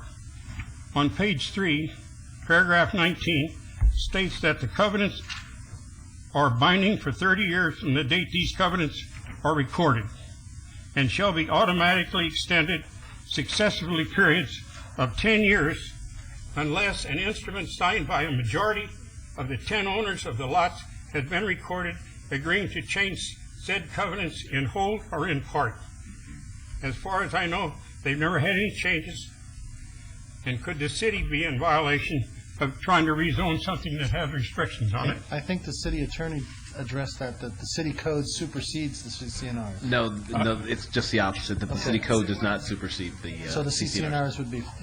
I don't know how it worked, but I wanted to let you know that I was looking at it somewhat from the legal end. And of course, with our neighbors here talk about a business being there, it's just not the place. I'll close at that. Thank you. Your turn. Okay. I'm Jan Abney. I live at 6823 Adobe Court. It's the cul-de-sac as you turn into right off of Oki. I have been a resident there for 27 years, over 27 years. We've gone through a lot of changes just as the whole town has. I'm just here to tell you that we are a fairly close-knit neighborhood, and by our petition, which I'm sure that you're aware of, that most everyone in that particular estate is opposed to this change. We've gone through this a few times before with Mr. Horner. I don't blame him for trying because it's all with the bottom dollar, but we are very well maintained in that neighborhood with the exception of a few homes in there. We're half-acre estate lots. We hope to remain that way. And I know the gentleman was referring to some other lots down toward Jones on houses that are down there. They're not relevant to where we are. In other words, that's a whole other project down there, and we just are concerned with keeping our homes as residential, half-acre. We're protected in area. We've got some great neighbors. We all kind of try to take care of ourselves, and that's why we're here to help protect those people on those walls. I thank you folks for listening to all this, and we hope that your decision is for denial. Thank you. Hi, I'm John Sassy, 6809 Adobe Court. I'm Janet's neighbor. I'll be short. I'm just going to simply say that my wife and I purchased our home in 1998, and one of the greatest selling points of that neighborhood was the size of the lots. It's an older neighborhood, nice place to raise our 3 young children. Everything was established. We had earlier had a home in Las Vegas that wasn't that way. We had an empty lot, and we knew it was open for whatever, when we moved in, but we ended up with a huge apartment complex up our back wall, and one of the main reasons we moved. We wanted to raise our children in a nice neighborhood.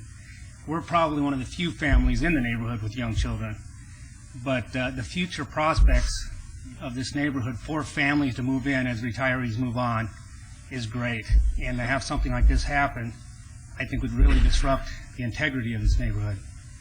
And also, one of my other neighbors earlier mentioned the traffic. I travel Oki from downtown back and forth every day, and already the traffic congestion is getting worse and worse and worse. So I'm speaking out for myself and my wife and my neighbors. They're all beautiful people. Our neighborhood is a great place to live, and I just urge you to not allow this to go on. Thank you. Thank you. Yes, sir. My name is Don Williams. I live 6991 El Parque. That's just west of Rainbow between Oakey and Sahara, or in that area. And I'm here to voice my opposition to this because we have the same thing on my side of this. When I say mine, I'm across the street. We've gone through this. The 20 years I've been there, I've watched these places.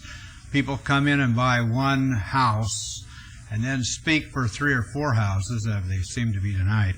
And one of the things they say is, well, it's not conducive to a home, and it should be rezoned. This happened to the street I live on, right across the street from it. There's a 5-acre vacant lot when I bought over 20 years ago. And then yeah, they tried to put in, get it rezoned and put in a storage unit because no one would live there. Today there are 9 beautiful homes on that lot because apparently someone wanted to live there. And they're beautiful homes, all 3,000 square foot houses. And then one of the things that I'd like to talk about is their traffic. They were talking about traffic on Oakey. I go down Oakey every morning, very early, and every afternoon I come back.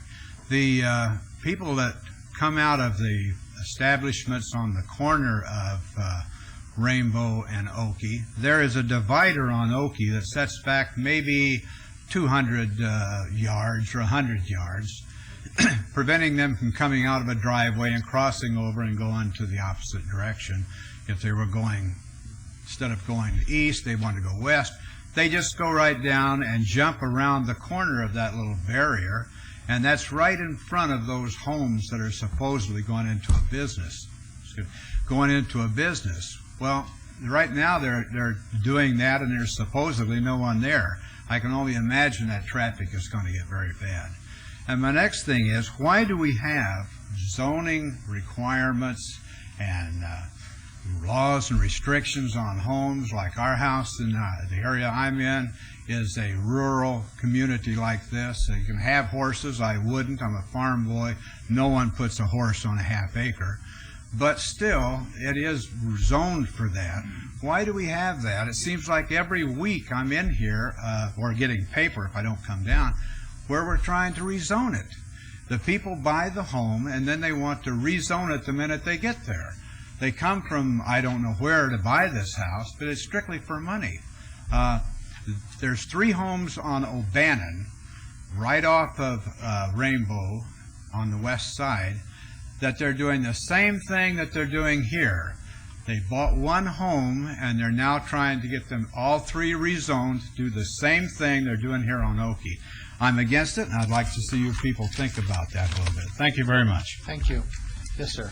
My name is Mike Condor. I'm speaking on behalf of Randy Warren at 6810 Adobe Court. And he basically has got all the same concerns as everybody else, the safety with the backyards not being secured, access, to his backyard after business hours, and also traffic. I mean, there are people coming down Oakey now already using the circle driveway there to flip around when traffic's backed up. What are they going to do when there's open driveways that they can just cut around? It's just a big traffic nuisance there.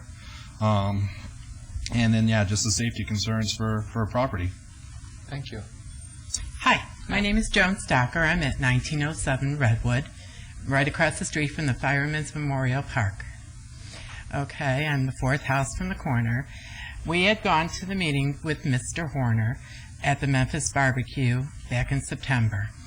When we were disputing him getting this rezoned, he kind of threatened us and said that he would sell this property at a way lower price to bring all of our property levels down as well. Right? So, in the meantime, I live across the street from the Firemen's Memorial Park.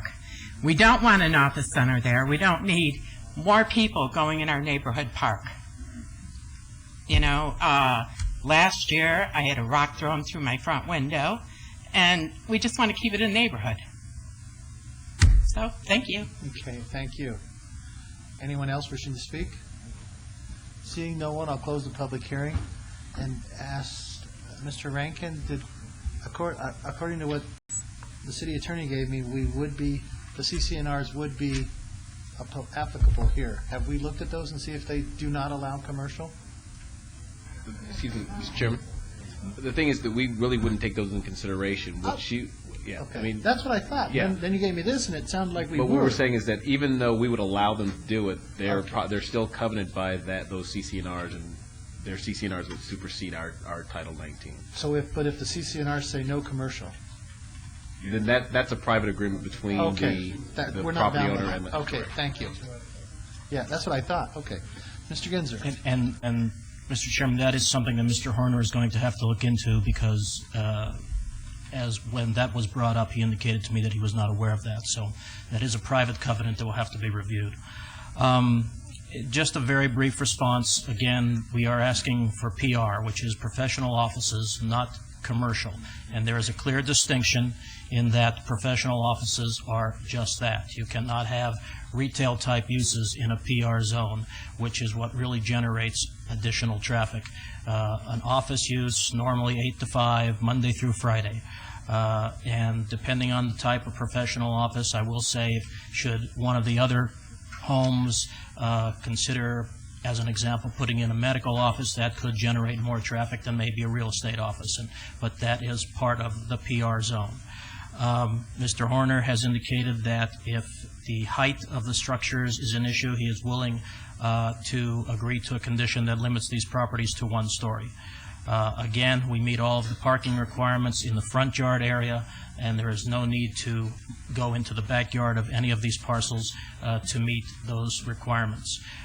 If the height of the rear wall would be a consideration for as far as security goes, he's certainly willing to change the height from 6 feet to 8 feet, if that helps. He has indicated to me, just very briefly as well, that there was a question about his authority to speak on behalf of the other property owners. Those property owners, at the time of this application, did authorize him to speak on their behalf, and they did sign the application forms. So this is a proper application in those terms. And with that, we would be happy to answer any questions that you have. Thank you. Any commissioners? Mr. Goins? The lady that spoke at 6840 Adobe mentioned you were agreeing to put some type of security lighting, but she expressed concern about that. So not only with her, but all the other neighbors that properties abut the building, how are you going to ensure a non-invasion of privacy, but yet enough security that doesn't disturb their currently existing pleasant lifestyle? Well, the lights we were speaking of were the motion lights, where if anybody were to come into the property, they would turn on, not something that was on the entire night.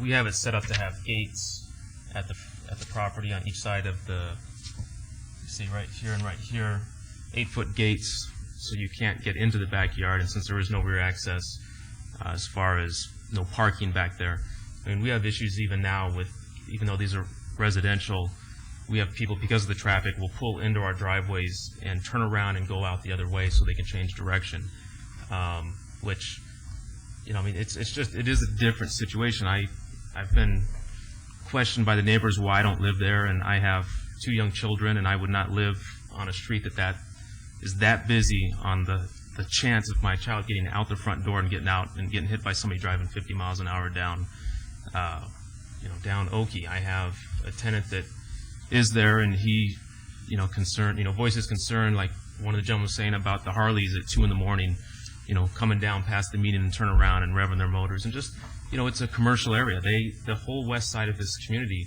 backs up to commercial, to restaurants and furniture stores and bars and Lee's Liquor, and there's 3 driveways before ours that come out onto Oakey. There's a total of, in a very short distance, there's a total of our 6 driveways plus 3 more commercial just off the corner going east of Rainbow, probably 1,000 feet.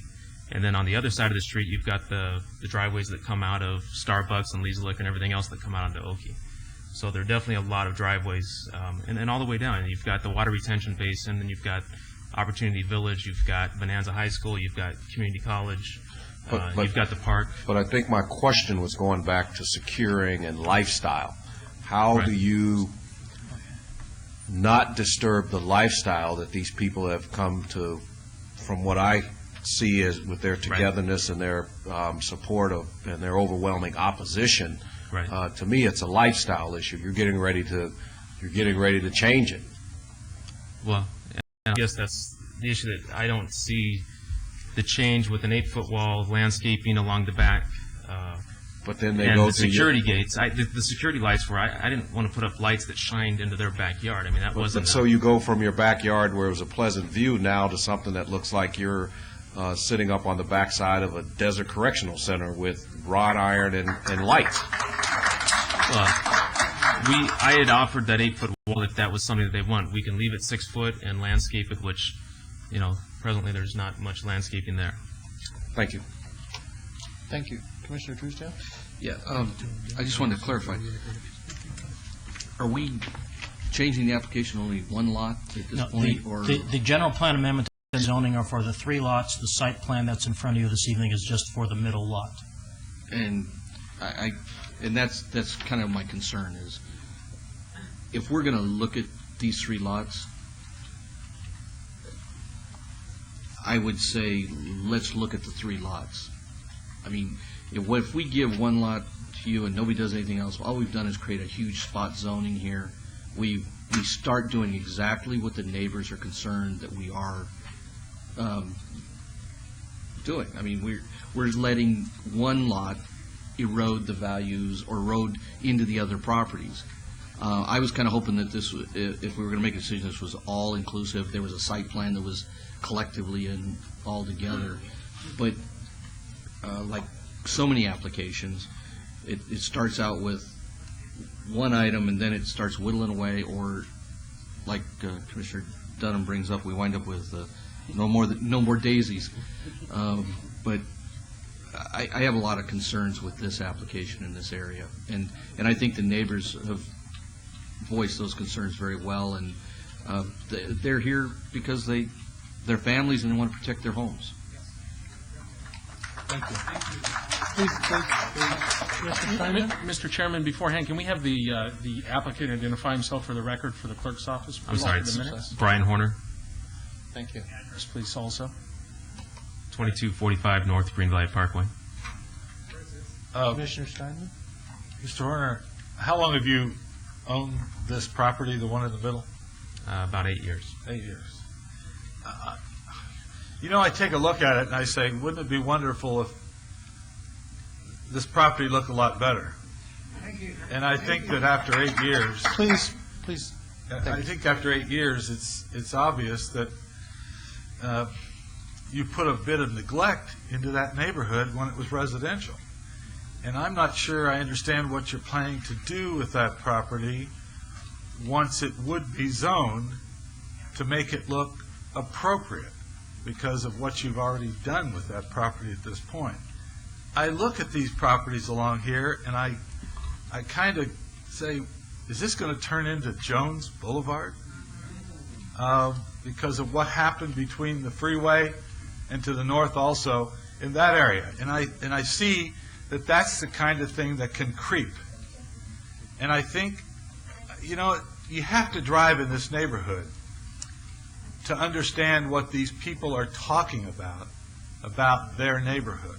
I think the word rural preservation is sort of a misnomer within the middle of a community like Las Vegas, since there's development 5, 6, 8 miles to the west. However, those people with their half-acre lots feel that they have a rural preservation and they want to retain that.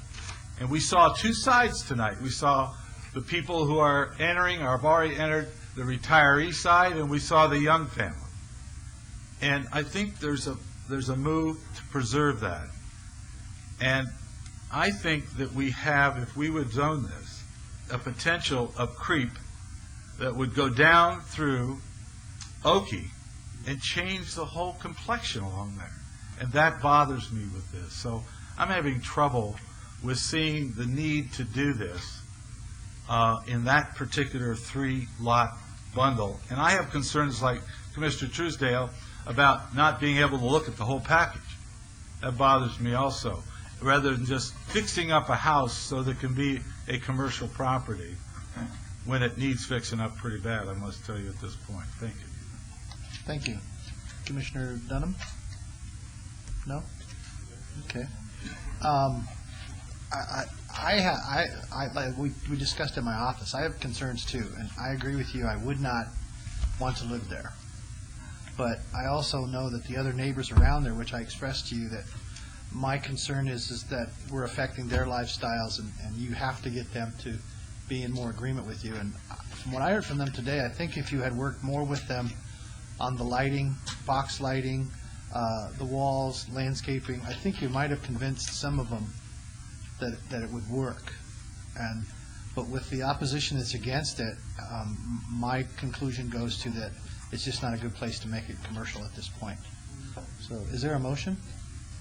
Mr. Chairman, item 34, move to deny. We have a motion for denial of item 34. Please vote. Opposed? Whoops, wait a minute, go back. Okay. And that motion carries. Item 35, move to follow staff recommendation for denial.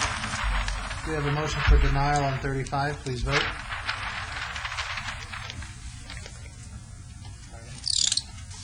Opposed? Motion carries. Mr. Chairman, item 36, move to follow staff's recommendation for denial. And motion for denial on item 36. Please vote. Opposed? Motion carries. And that goes forward to Thank you council for your on time. November Thank 2nd. you. Thank you.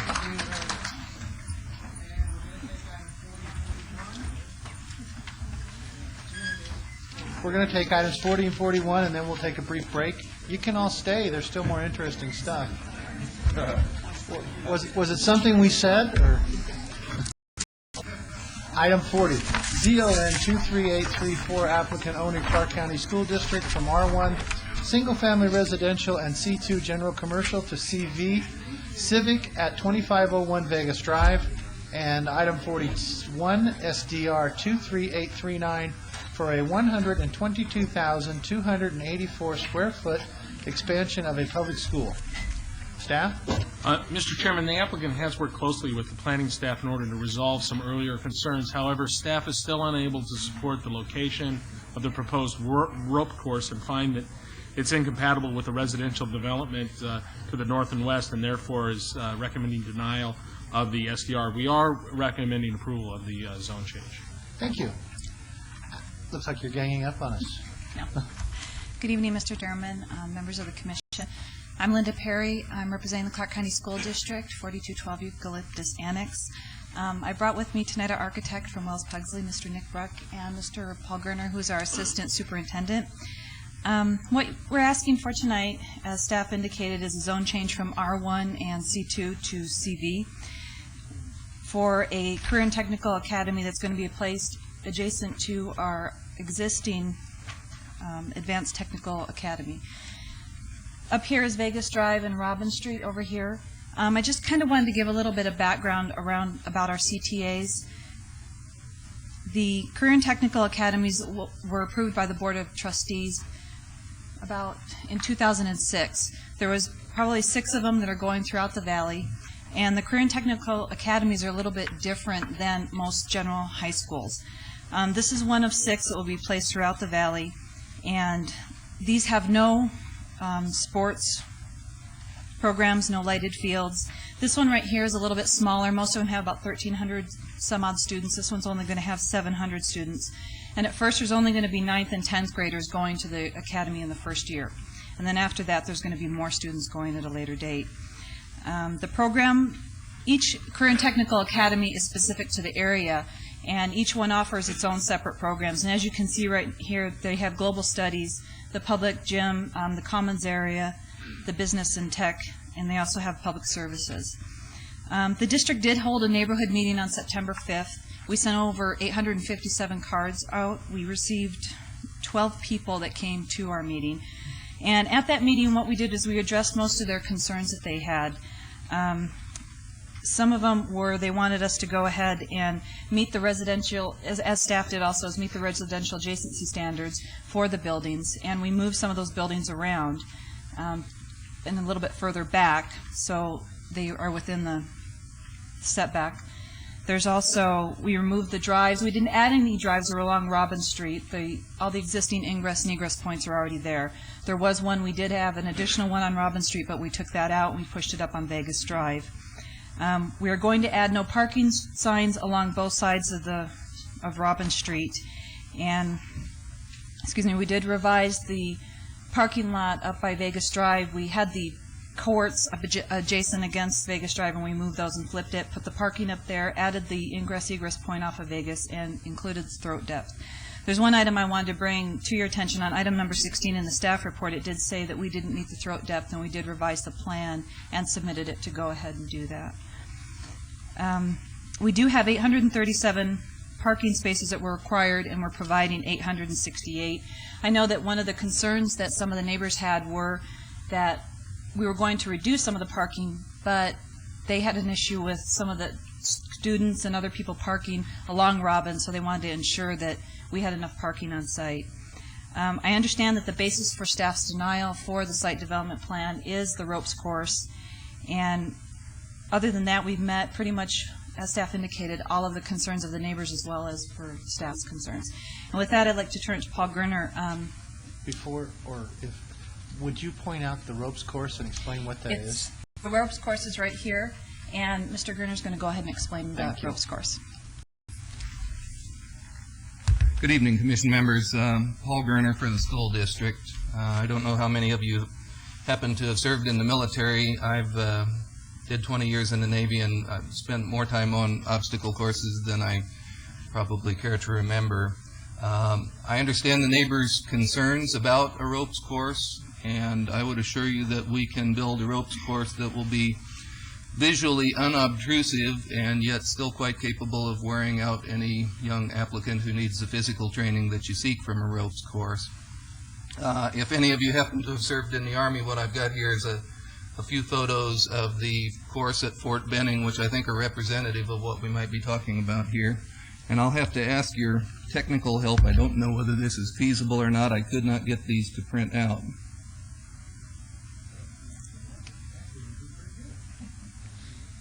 How is that? That's just a low wall.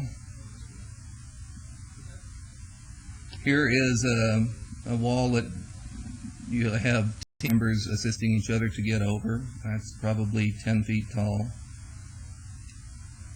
This is a kind of a balance beam type of application. I don't know what they call these. I know they're very hard to get across. Planning commissioners on break. Yes.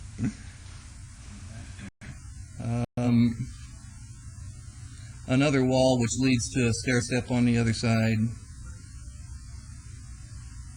This is one of the typical ones that you'll see in some of the recruiting things where you've got guys on one side trying to swing across a pit or something like that and get up to a landing point on the other side.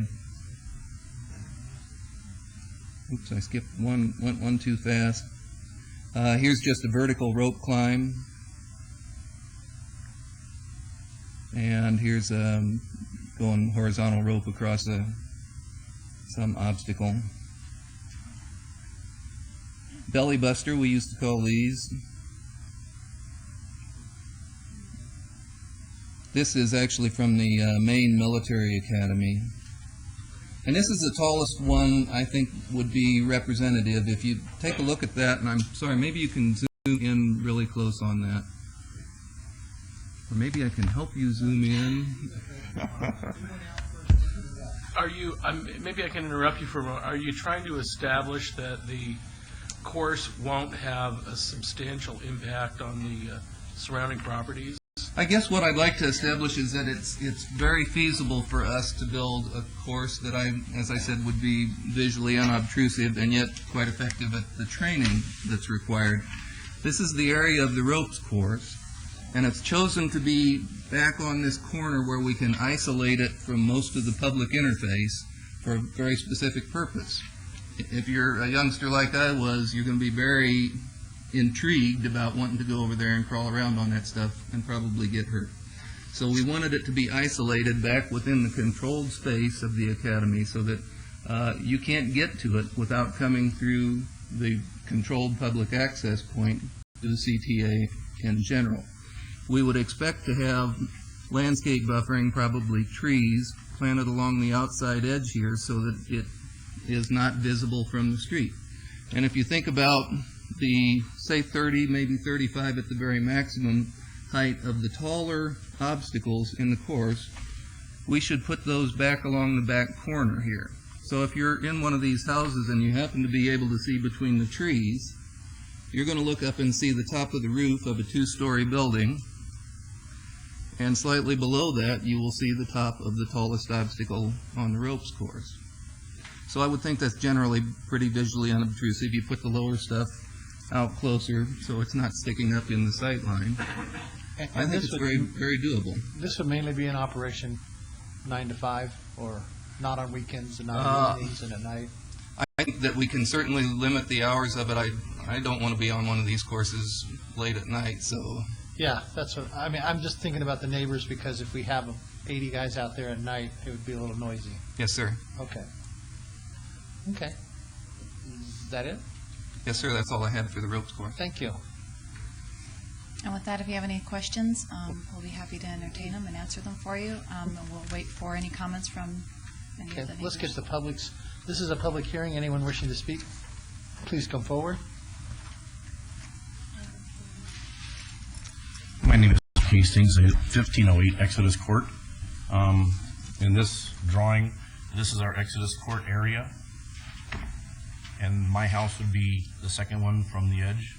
I have concerns with 1, 2, 3, 4, 5 neighbors in my area that I talked to yesterday, and our concern mainly is the buildings that they're building would be 2-story in height and would affect our complete backyard and cul-de-sac area. In the initial paperwork that I received, they said it would be within 50 feet of the back wall, which my wall would be where this new driveway would be that you see going in here. And the last thing that I would like to say is the initial project that we had at one time, this was supposed to be an addition of single-family homes behind us, as the owner that owned it in the beginning was going to expand and put single-family homes in there, and the school has since purchased that property. But that was my indication that that would be single-family homes, and I hate to have a 2-story building to look in my backyard. Okay, thank you. Excuse me, are there, do you live in a 2-story home? No, I do not. Does the house south of you a 2-story home? The house that's on this, can you see my finger? I'm sorry. Yeah. Yes. Okay, and then the next one, 2-story, then another 2-story, another 2-story.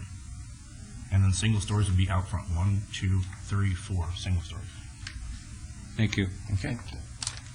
Thank you. Todd Farlow, 240 North 19th Street. When this lady was giving her presentation, our video monitors are blank here, so I have no idea what she was saying. So could she come back up and show us exactly what's going to be rezoned? Are they talking about these houses up here, or what? Just the lot? No, the big lot will go to CV. This one right here? No, Is the this, whole thing. well, maybe The whole, the entire thing? yes. Linda, can you just point out Yeah, where would you you're... just Yeah, draw here's out the- another, pretty much more There of you a go. clear drawing that does show what the zoning classifications are on there right now. This is the R1 piece that's going to be rezoned, and everything within here is C2. So what we're requesting is the entire area to be CV, which is more in compliance with any sort of public facility. Yes, I got that. Now, what was the whole deal about this obstacle course over here, like Fort Benning, where they're going to have live fire and everything like that? What's the deal on that? I mean, why is that apropos? Why do Normally, you bring it up? playgrounds, staff, normally that type of installation is farther away from the residential property. And so staff was concerned about it being that close to the homes that are right there. I see. Thank you. So we were asking what it was. Okay. Anyone else would come on down? Yes, my name is Baltasar Nayara, and I support this project, same as my neighbors. But we want you to have in consideration the traffic that is there. Students will be exposed to a lot of danger. this area between Vega Drive and Rancho and Washington is extremely dangerous, and I think you're supposed to have more, be more careful, or have more traffic control in this area, because I've seen many accidents, many people being run over and so on. So I think you have to be extra careful with this project. My question is, why also you have this expanded area, which is included on my property, right here on the corner, behind the tennis court, which is Tamarack Avenue, 1108, and supposedly you're going all the way to Vegas Drive, just on Vegas Drive. I mean, just on Tamarack. So my question is, if you're turning this area into a civic area, why not to expand it all the way down to Rancho and Washington? Why? Because the area needs to be, in my opinion, needs to be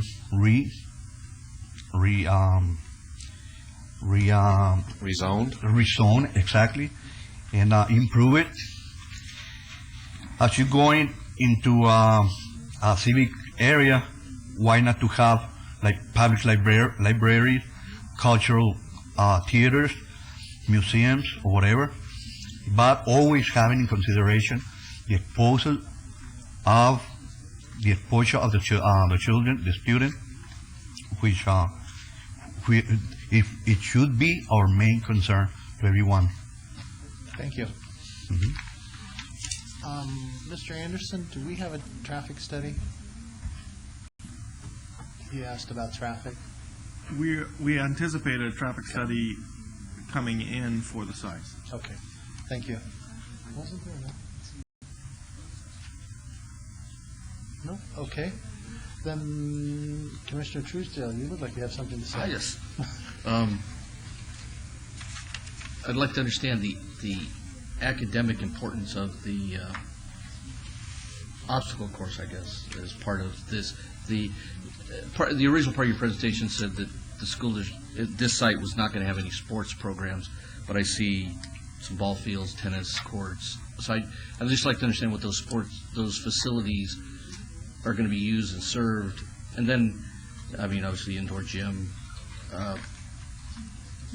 The other question is, I'd really like to understand the obstacle course and as it relates to an academic program. Yes, Commissioner Truesdale and members. The process by which we arrived at course content here has been interactive and has been one of engagement with industry sponsors in most cases. When we did the first public outreach meeting, which I think was in January of 2006, we invited the community to come sit with us and talk about the future of their children's education and what they thought was most important. And in each of the locations where we are planning to place a CTA, the content of the program has been tailored to that community input. In this particular case, the enthusiasm for the Public Service Academy, which, as it was discussed at that time, was people that might want to go into police work or fire or rescue work or the FBI or something along those lines. That was really the highest on the list, the most enthusiastic, warm response from the community. I would say it really is the tops of the list. Well, if you go and look at the programs by which people matriculate in those fields, it generally does include something along the lines of an obstacle course. I was just talking with your deputy back here about did he have the chance to do that sort of thing.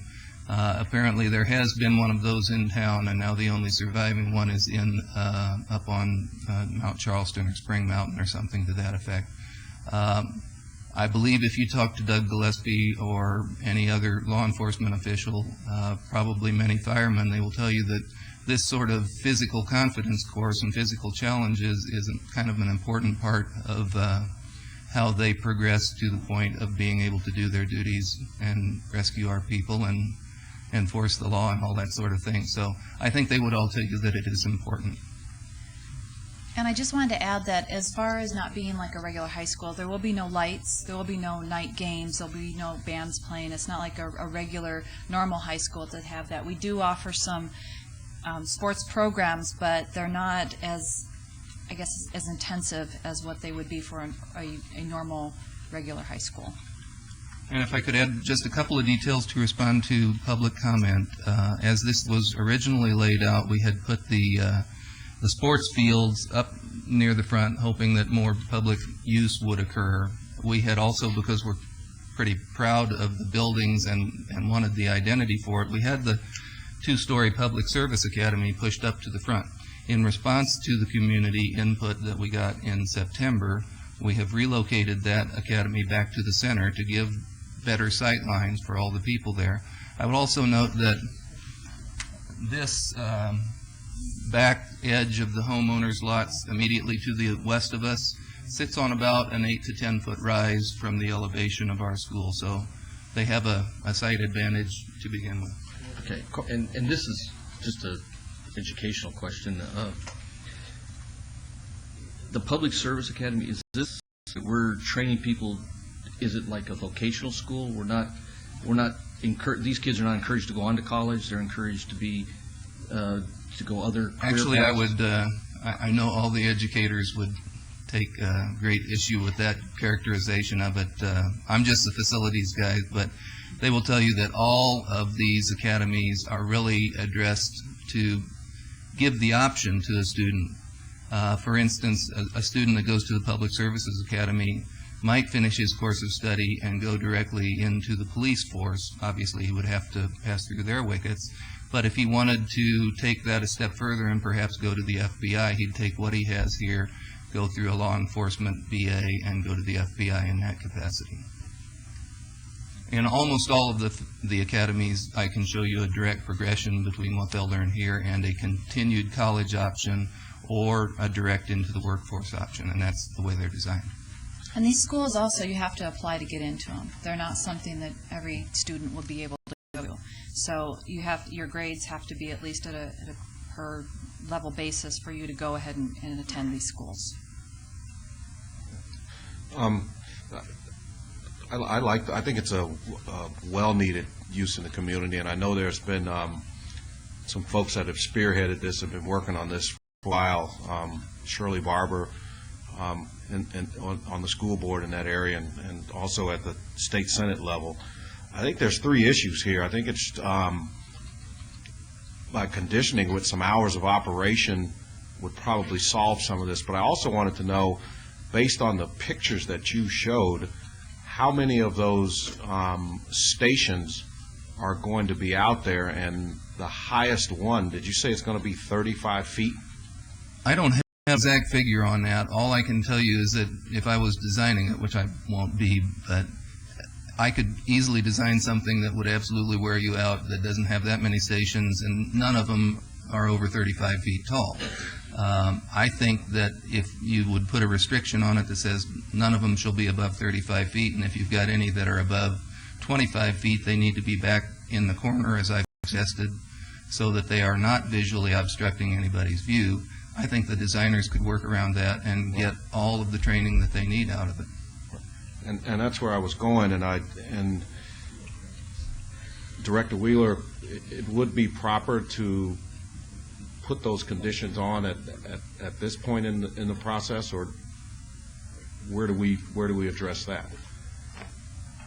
Chairman and Vice Chair, if I may, and we'll certainly ask for some thoughts by the City Attorney also. This is a site development plan review and not a special use permit. Certainly the condition with regard to not having the field lighted would be appropriate for the SDR, but not only is there a question as to the hours on the SDR, but certainly for the city to go out and enforce conditions of use on a school district property would be problematical. Again, the lighting condition would be completely appropriate, however. So what are the anticipated hours that the academy will be in operation? I'm not sure what the off hours used by our partners in the police or fire force would be, but I'm sure they would be more than happy to live with a 6 or 7 in the morning till 7 in the evening time frame, that there would be no training on the ropes course outside of those hours. Normal operation for a CTA high school will probably be from 7 or so in the morning till about 2 o'clock in the afternoon. It's our hope that we will have community sponsors and partners that will hopefully make use of this capital investment a little beyond those hours. If I can interrupt for just a moment, if there's no lighting, in the winter time it's dark at 5:30, and in the summertime it's dark at 9 o'clock. So I can't imagine a course being used with it being dark. So if there's no lighting, I'm not sure that the issue of the hours would be something that we would need to address, but I certainly understand the concern. And we could, on the site development review, we could state no lighting, which they've agreed to. Okay. I just have one question, because we had a previous problem with the school district and the bus pickup and drop-off. And I see this, which looks like a road that runs around and goes nowhere. Is that this one? Yeah. That's actually fire access. Okay. I just want to make sure that wasn't a bus that we're going to be later on finding out we got to do something. No, this is the bus loop right here. They'll come in and exit. Because we had one before that was next to a house, and we had a whole bunch. I just wanted to make sure when I saw that road. Thank you. And in addition to there isn't going to be only but 1 additional or 2 additional buses that are going to be added into here. So it's not going to be an influx of 10 or 20 more buses. There's only going to be 2 additional ones, and this ingress egress point that's already there is already existing, so it's not a brand new one. Thank you. Commissioner Goins? So you're saying you can operate this with no lighting on the field? Yes, sir. Okay. So you would agree to a condition of no lighting onto that field? You would agree to a condition of no apparatus or station higher than 25 feet? I'd like to have 35 feet if I could get it, sir, but that will be... Let me ask, Mr. Wright, 35 feet is the height of a residential house, correct? Correct. The maximum height of a 2-story home is 35 feet. Of a 2-story home? Correct. Wow.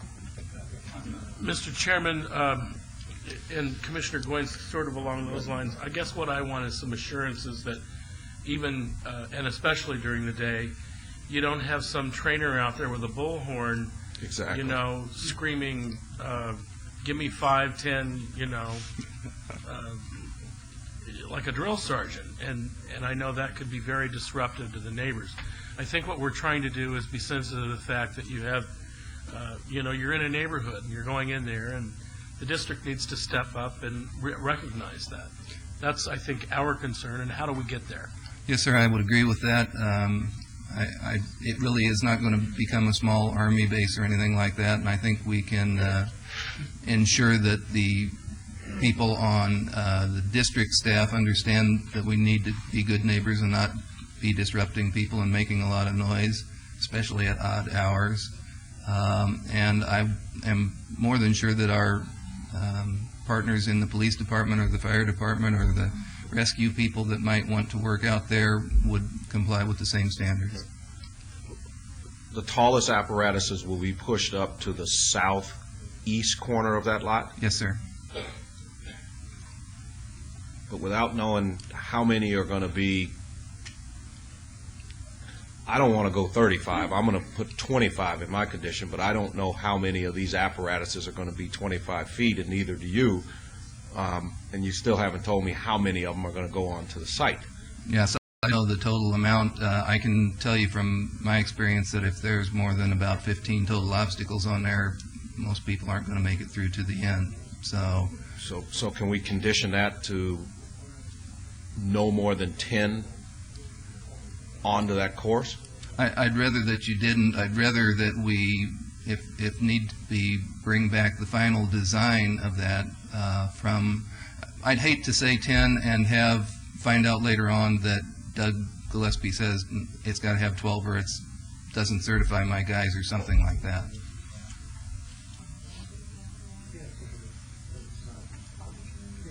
Can we then, would it be acceptable to just say, work with staff and bring back your plans so that they could look it over? Yes, sir. Okay, so you don't have to come back here, just with our staff administratively, so they can look at it and make sure that they have an idea of what we're wanting. Yes, sir. Yeah, and I don't think you're going to get more than, like you said, 10 or 12 or 15 in that area.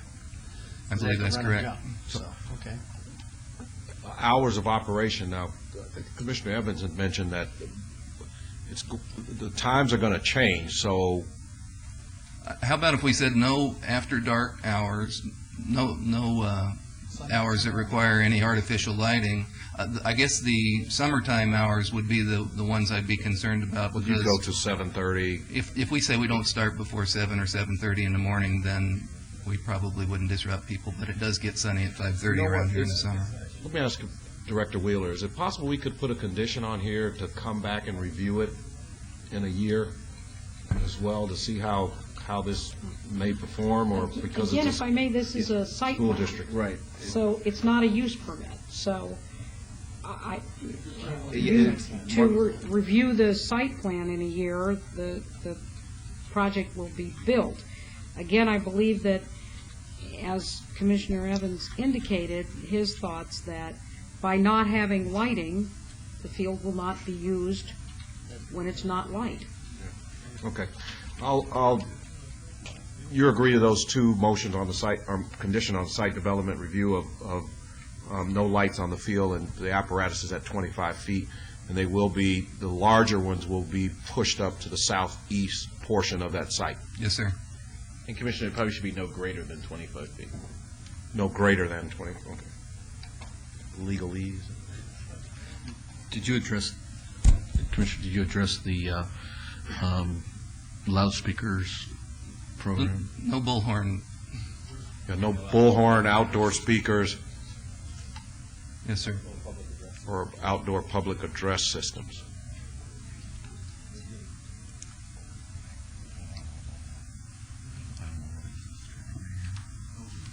Conditions that I would like to add to item 41 when we get to it. Do we have a motion on item 40? Mr. Chairman, item 40, move for approval, subject to all staff's recommendations and condition. We have a motion for approval of item 40. Please vote. Post. Motion carries. Item 41, move to approve, subject to all staff's recommendations and conditions, with the added conditions of no lights on the field. All climbing apparatuses will be no greater than 25 feet. Those that are up to 25 feet would be pushed to the southeast corner of the parcel, and no outdoor speakers or public address systems. I guess it's contrary. You said you don't want any apparatus greater than 25 feet. So do you want to just keep it at that, and that there wouldn't be any apparatus greater than 25 feet anywhere on that ropes course? Or do you want to allow them to have something greater than 25 feet but push toward the south?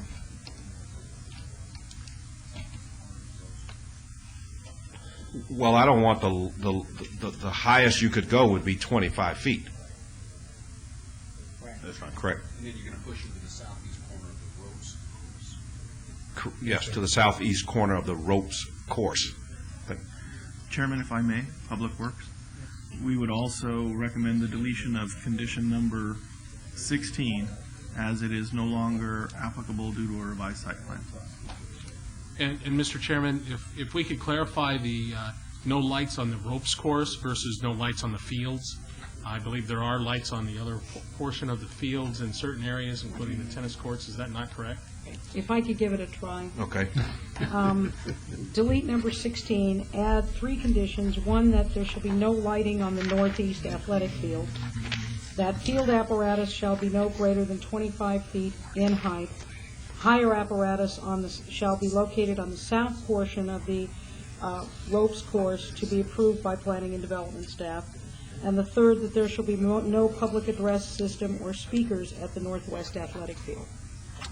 Correct. Thank you. We have a motion for approval. Please vote.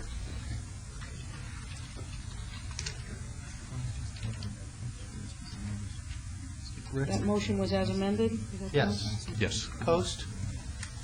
That passes. And that goes forward to council on November 7th. Thank you very much. We're going to take a 10-minute break, and then we'll be back.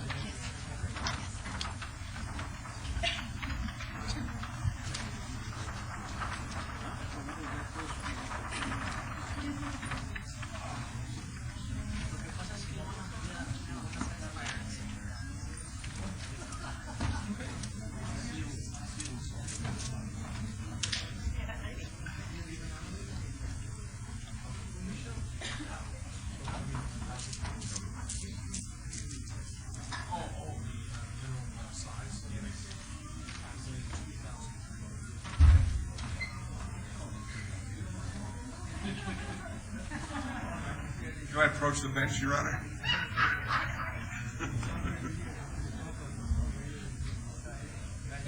Is that a yes?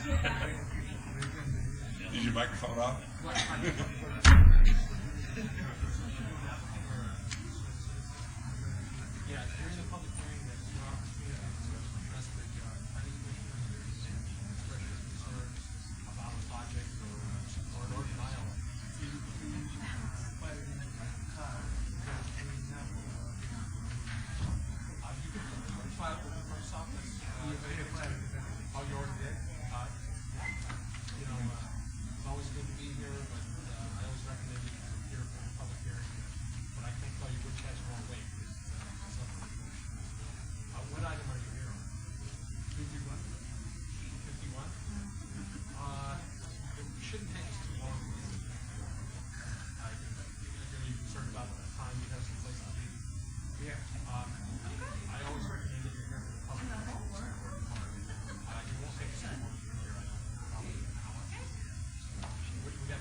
The city attorney?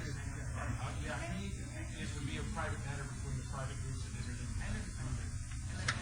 like, we can't consider them as the same, we're not. It's a contract property. Right. So, yeah, it's in, we can't enforce it, no, it's not, but, you know, the individual signers to that agreement can't enforce it. It's really court of law.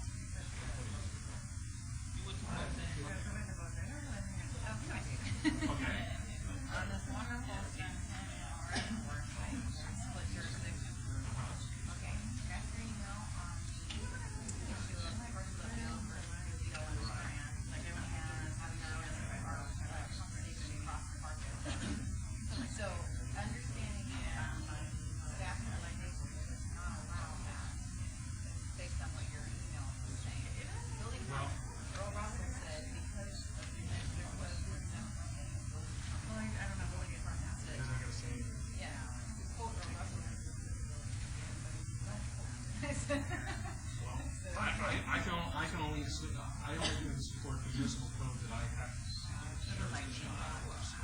realize you're going from the state public works department. Have you talked to them? Are they going to think it's violating the legislation? No, because they also are members of the international building code too. Right. So, and that's what we would be violating is the international building. So if someone would be turned in that building, water districts and state engineer. Both be liable. Personally, he is personally liable if someone were to be injured because of violating the international building. People get hurt all the time. So my question is, but all I can do is enforce the code I have. Right. But so if you guys say, okay, no, we obviously no, we don't recommend it. If we still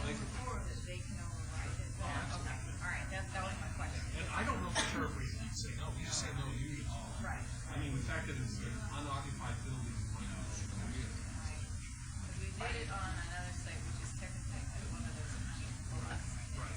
It's run by, it's serviced by the city. I don't know if I can use the county building department as my representative. I know. Right away, everybody goes.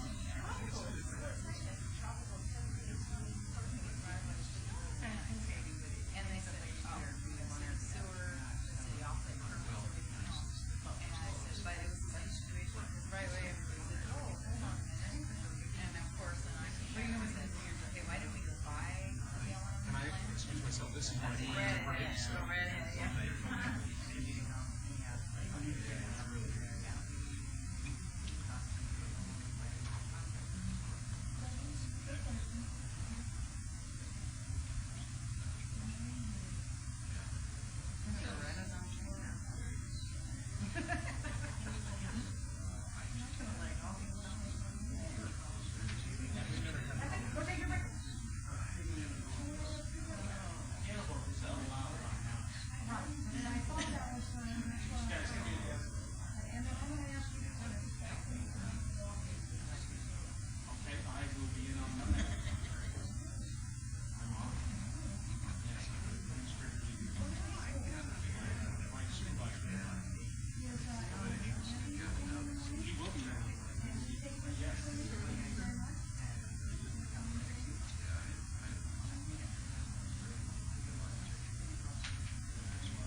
We're going to call the meeting back to order, and we'll be back on item 42.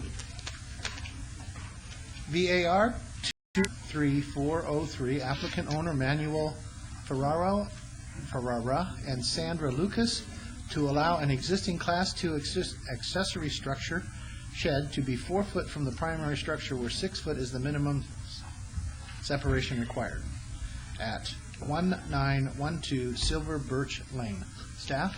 Staff finds this a self-imposed hardship and recommends denial of this request. Thank you. Good evening, Mr. Chairman, members of the board, commissioners. Tim Ayala, 46 Anderson Sunset Road, representing the applicant this evening. It seems like this particular property is in the corner of St. Louis and Silver Bridge Lane.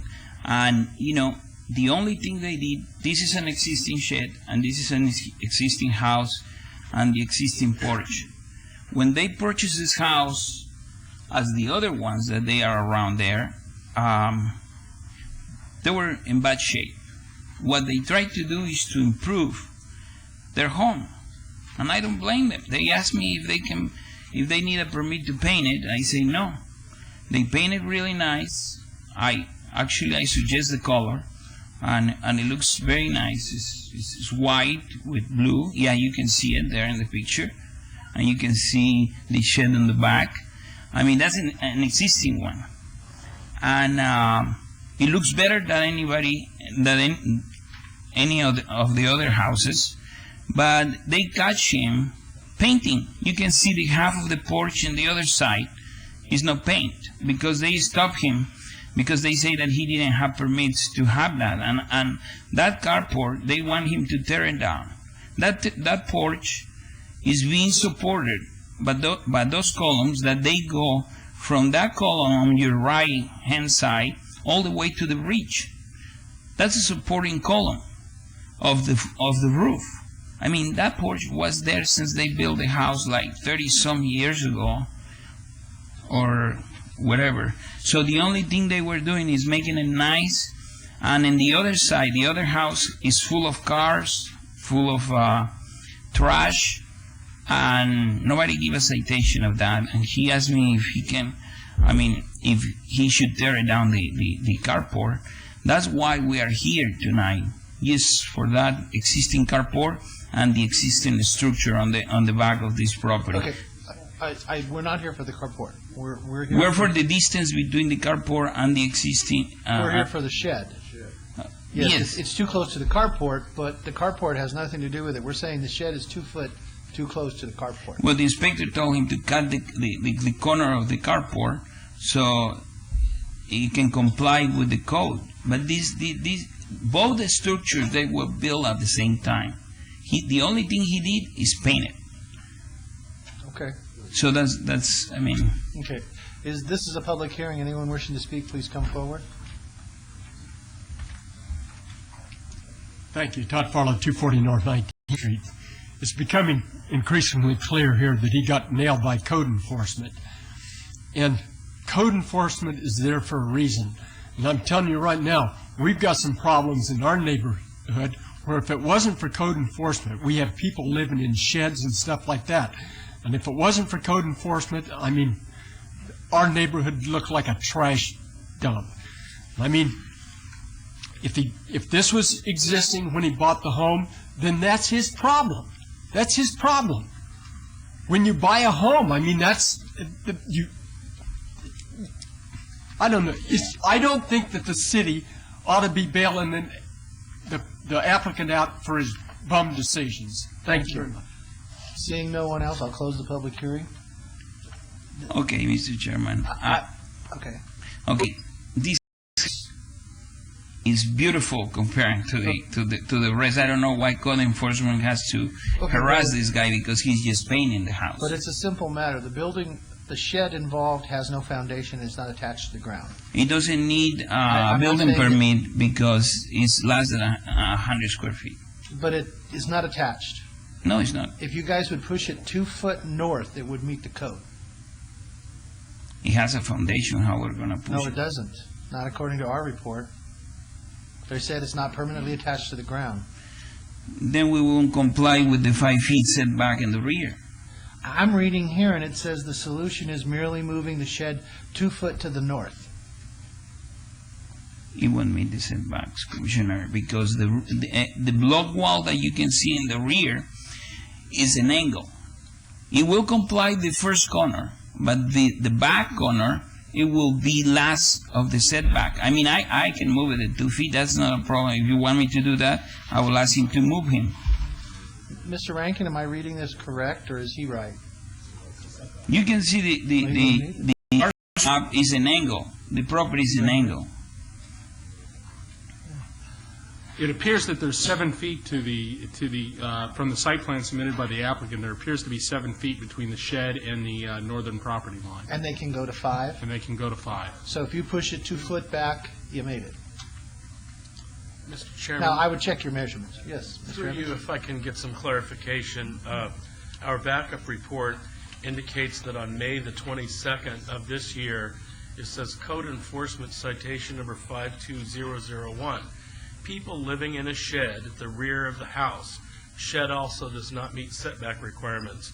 Then it says a field check on 8/9 of 07. A field check was made by staff with the following observations. An existing shed located in the side yard, 4 feet from the single-family dwelling. The shed has a window-mounted air conditioning unit. If in fact we're to take this at face value, and people are living in a shed that has not been checked by the city, that we have no assurances that has firewall protection, the electrical is up to code, does that not put the neighbors at jeopardy for fire hazard?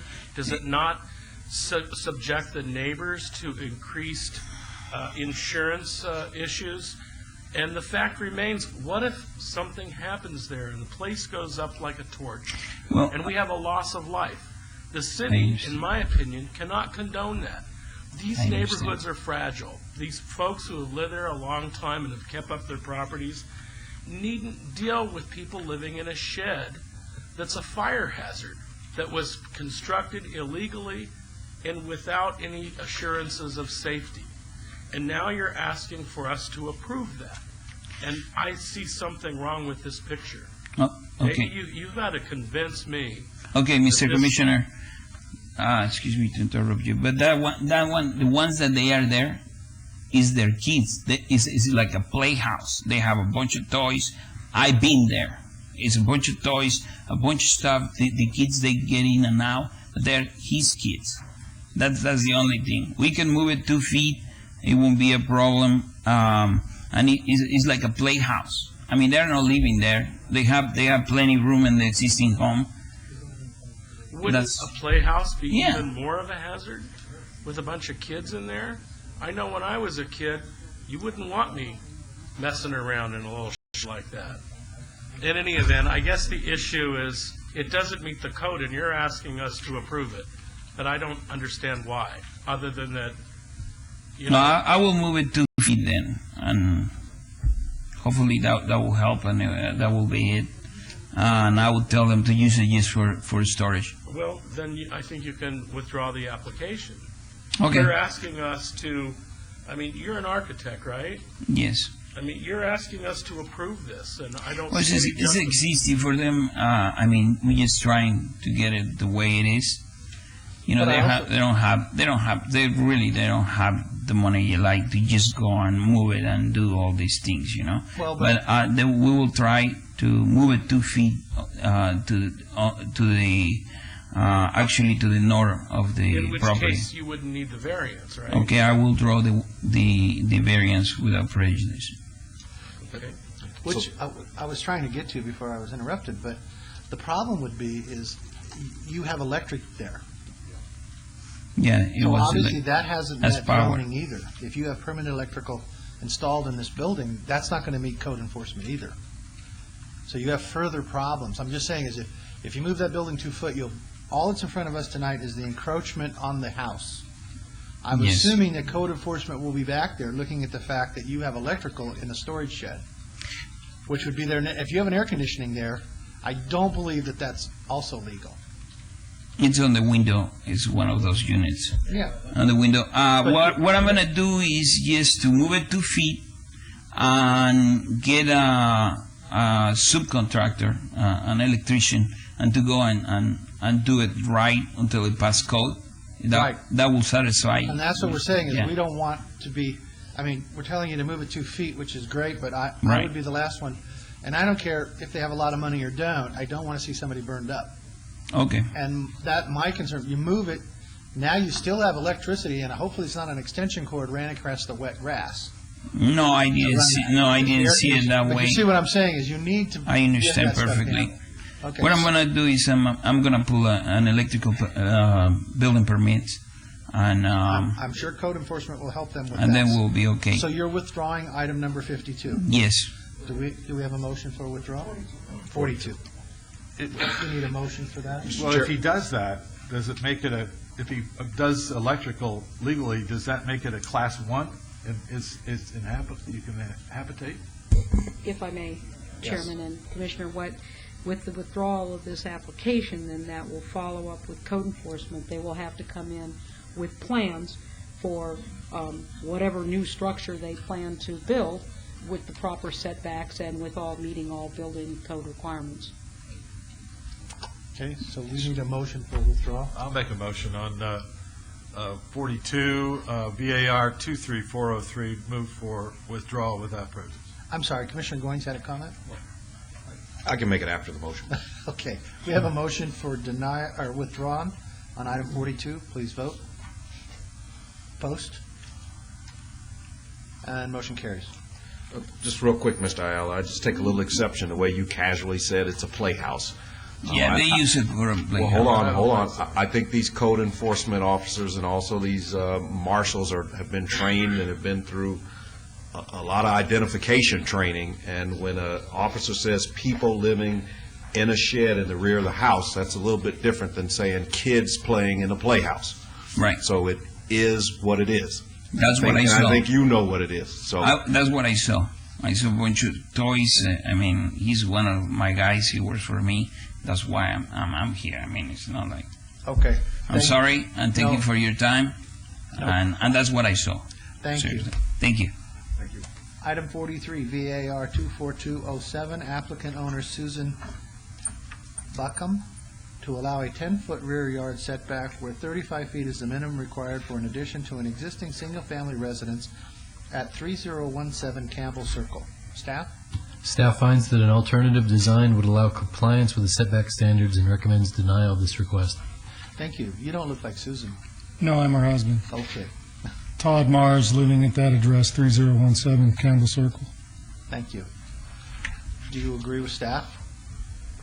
No. Do you have any comments you want to convince us?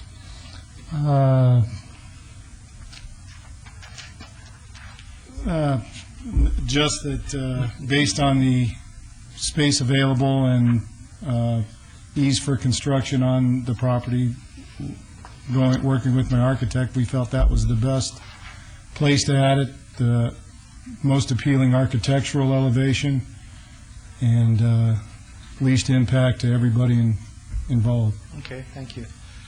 This is a public hearing. I'll open it for anyone that wishes to speak. Please come forward. Seeing no one, I need to ask Mr. Scott. I just realized Rancho Bel Air, which I'm the president of, butts up to this, but we're not in the notice area. Am I okay? You're okay. Thank you. Is there any questions from the commission or a motion? I just have a question. I realize it doesn't meet the code. Is there anyone that's aggrieved by this? I guess that would be my question. He has letters in here from neighbors on each side. The neighbor to the rear lives at 3012 Astoria Pines Circle, and they're on a different angle, but there is such growth of trees and bushes and everything else, there's no way anybody could ever see through to that. It is shielded very, very well. So I don't think that property will be aggrieved by this at all. Very good. If there's no discussion, then I'm prepared to make a motion for approval. We have a motion, for approval of item 43. Please vote. Mr. Chair, I need to disclose that Mr. Mars and I went to high school together a few years ago, and Tell us about it. But I haven't spoken to him on this issue. So Did he I'm gonna really go ahead and vote. graduate? I don't remember it, so that's not good or bad. Okay. Please vote. Post. Motion carries. And that is final action in the absence of an appeal filed with the city clerk's office in 10 days. Thank you. Thank you. Item 44, VAR 24260, applicant owner Salvatore and Antoinette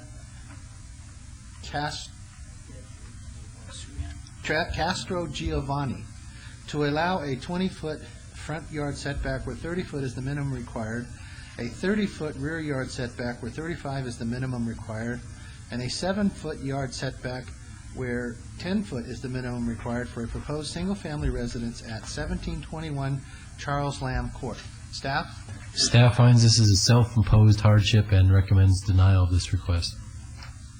Thank you. Don't I know you? Yes, I guess. Name and address. Good evening, Mr. Chair, members of the board. Tim Ayala, 46 Sunset Road, representing the applicant this evening.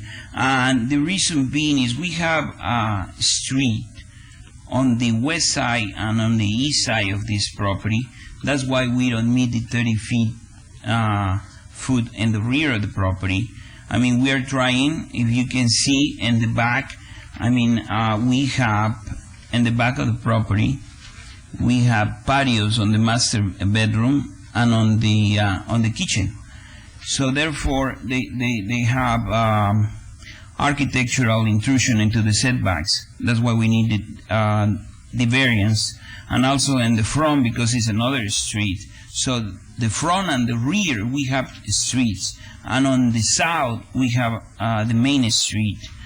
And that's the reason that we are asking for these variances. So respectfully, we ask you for the approval of this house. It's one-story house. The neighbors are in favor of this, and hopefully I'll get it approved. Thank you. You have letters from the neighbors? They send cards. Okay, thank you. Yes. This is a public hearing. Anyone wishing to speak, please come forward. Seeing no one, we'll close the public hearing and ask the commissioners any questions or motions. Commissioner Steinman? This is just, this is 7,600 square foot house, if I'm reading correctly. Isn't it a large house? Yes. It's just too much house for this lot. And what happens on the street that it faces on the court, everybody else has adhered to the setbacks, and this one will not adhere to the setbacks, and it's just merely an issue of putting too much house on the lot, period. The reason being, Commissioner, is we need to do the upside improvements. We need to do the 3 streets upside improvements, and we meet the 15 feet in every single corner, so that takes us 15 feet in the corner. We're losing land in there. That's why we have to push it into the back and try to get the best on the sides. Why do you do it on the front? In the front, we have 30 feet, as it shows in your site plan. Is yes, the 2 patios that they are on the rear. No, the rear doesn't have anything to do with the front. Well, the front is supposed to be 30 and you're doing 20. Why? Because the design that we have is like a U-turn, like a country style, and that's why the shape of the house, we need those. We have 30 in the middle of the house to create some kind of courtyard in the front. And then on the sides, we have the family room and we have the bedroom in the other side. And we're losing 15 feet in each corner. That's why we're asking for these variances. And it's one story house.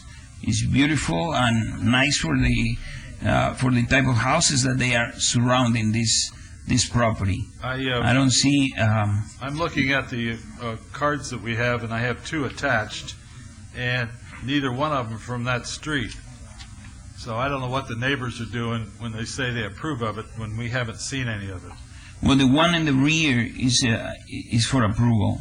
And see, the other ones in the rear, they have two-story houses. That's why we are presenting just one-story house design. But I think the people on Charles Lamb are the ones who should be approving that they like this house on their street, and I don't see any of them in here. Commissioner, would you want me to hold this item and get all the signatures from the other neighbors? No, not really, because I just think that you, Tim, have designed a house that's just too large for this lot. It's very simple. You just put too much square footage on a little lot. It's not a big lot. And everybody else has adhered to it. And I'm not so sure I mind the rear part, but that front part is just not right. It is one. And I'll make a motion to the effect on agenda item 44, VAR 24260. I'll move for denial. Okay, but first we'll have Commissioner Dunham. Just a quick question. Are you the architect of record? No. So is the architect or residential designer a Las Vegas resident? I don't know. Honestly, I just have this client as I think these are canned plans. I think they looked at a set of house plans and tried to drop it on a lot that's too small for the house. So maybe they need to go back and get a house built for the lot. That's right. Those canned plans are so large that they need their own zip code for each home, so. Yeah, I think that, yes, you're right. I think they need to hire me to design a beautiful house there. I agree with you. Moving on, we have a motion on item 44 for denial. Please vote. Opposed? Motion carries. And that is final action in the absence of appeal to the city clerk's office within. Thank you very much. Thank you. Have a good night. Item 45, RQR 24165, public hearing. Applicant Lamar Advertising, owner AG Rampart Group LLC et al. Required 2-year review of an approved special use permit U-0099-91, which allowed two 14-foot by 48-foot off-premise billboard signs at 5001 and 5041 North Rainbow Boulevard. Staff? Mr. Chairman, originally staff was going to recommend denial as the billboard to the south was required to be removed. But upon an inspection today, that billboard is no longer in existence. Therefore, staff is recommending approval of this. Oh, you got to be able to find something, though. Applicant? Scott Lamar Advertising, 1863 Helm Drive. If I could just explain Mr. Rankin's comments there. We did begin removing this structure that was required to be removed about 5 days prior to its deadline. Unfortunately, when the crane got out there, he decided he didn't want to set up because an 80-ton crane setting up booms where gas pumps are, he didn't want to get into that. So we had to cut with a blowtorch the sign in pieces and remove it with a smaller crane, and we were only allowed to work there between midnight and 6. But you agree with their recommendation for approval? Yes, we do. But I did want to get it on the record that we did make the attempt to get that out of there on time. So. I would have given you for the wind. Okay. This is a public hearing. Anyone wishing to speak, please come forward. Thank you. Todd Farlow, 240 North 19th Street. Because the billboard industry went before the legislature and tried to jam a bunch of stuff down our throat, I think that we ought to ban all billboards. Thank you. Thank you. Anyone else wishing to speak? Seeing no one, I'll close the public hearing and ask the commission their choice. But if there's no discussion, I'm prepared to make a motion for approval. Thank you. Agenda item number 45, RQR 24165. Following the staff recommendation for approval, the motion would be for approval. I have a motion for approval of 45. Please vote. Post. And that carries. It goes forward to council on November 7th. Thank you. Thank you. SUP 24204, applicant owner Las Vegas Valley Water District, for a restaurant with service bar at 317 South Valley View Boulevard, and SUP 24483 for a banquet facility with alcoholic beverage sales at 325 South Valley View Boulevard. Staff? Mr. Chairman, these applications are in order, and staff is recommending approval. This will replace the tavern SUP that is due to expire within the next month. That was my understanding, is that this is simply replacing what we've already approved. That is correct. Thank you. Yes, these are permanent. Yeah.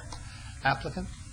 My name is Doa Mead with the Las Vegas Valley Water District, 1001 South Valley View. We are the property owner. Thank you. You agree with him? We do. Okay. This is a public hearing. Anyone wishing to speak, please come forward. Seeing no one, we'll close the public hearing and ask the commission. Again, Mr. Chairman, if there's no discussion, prepared to make a motion for approval.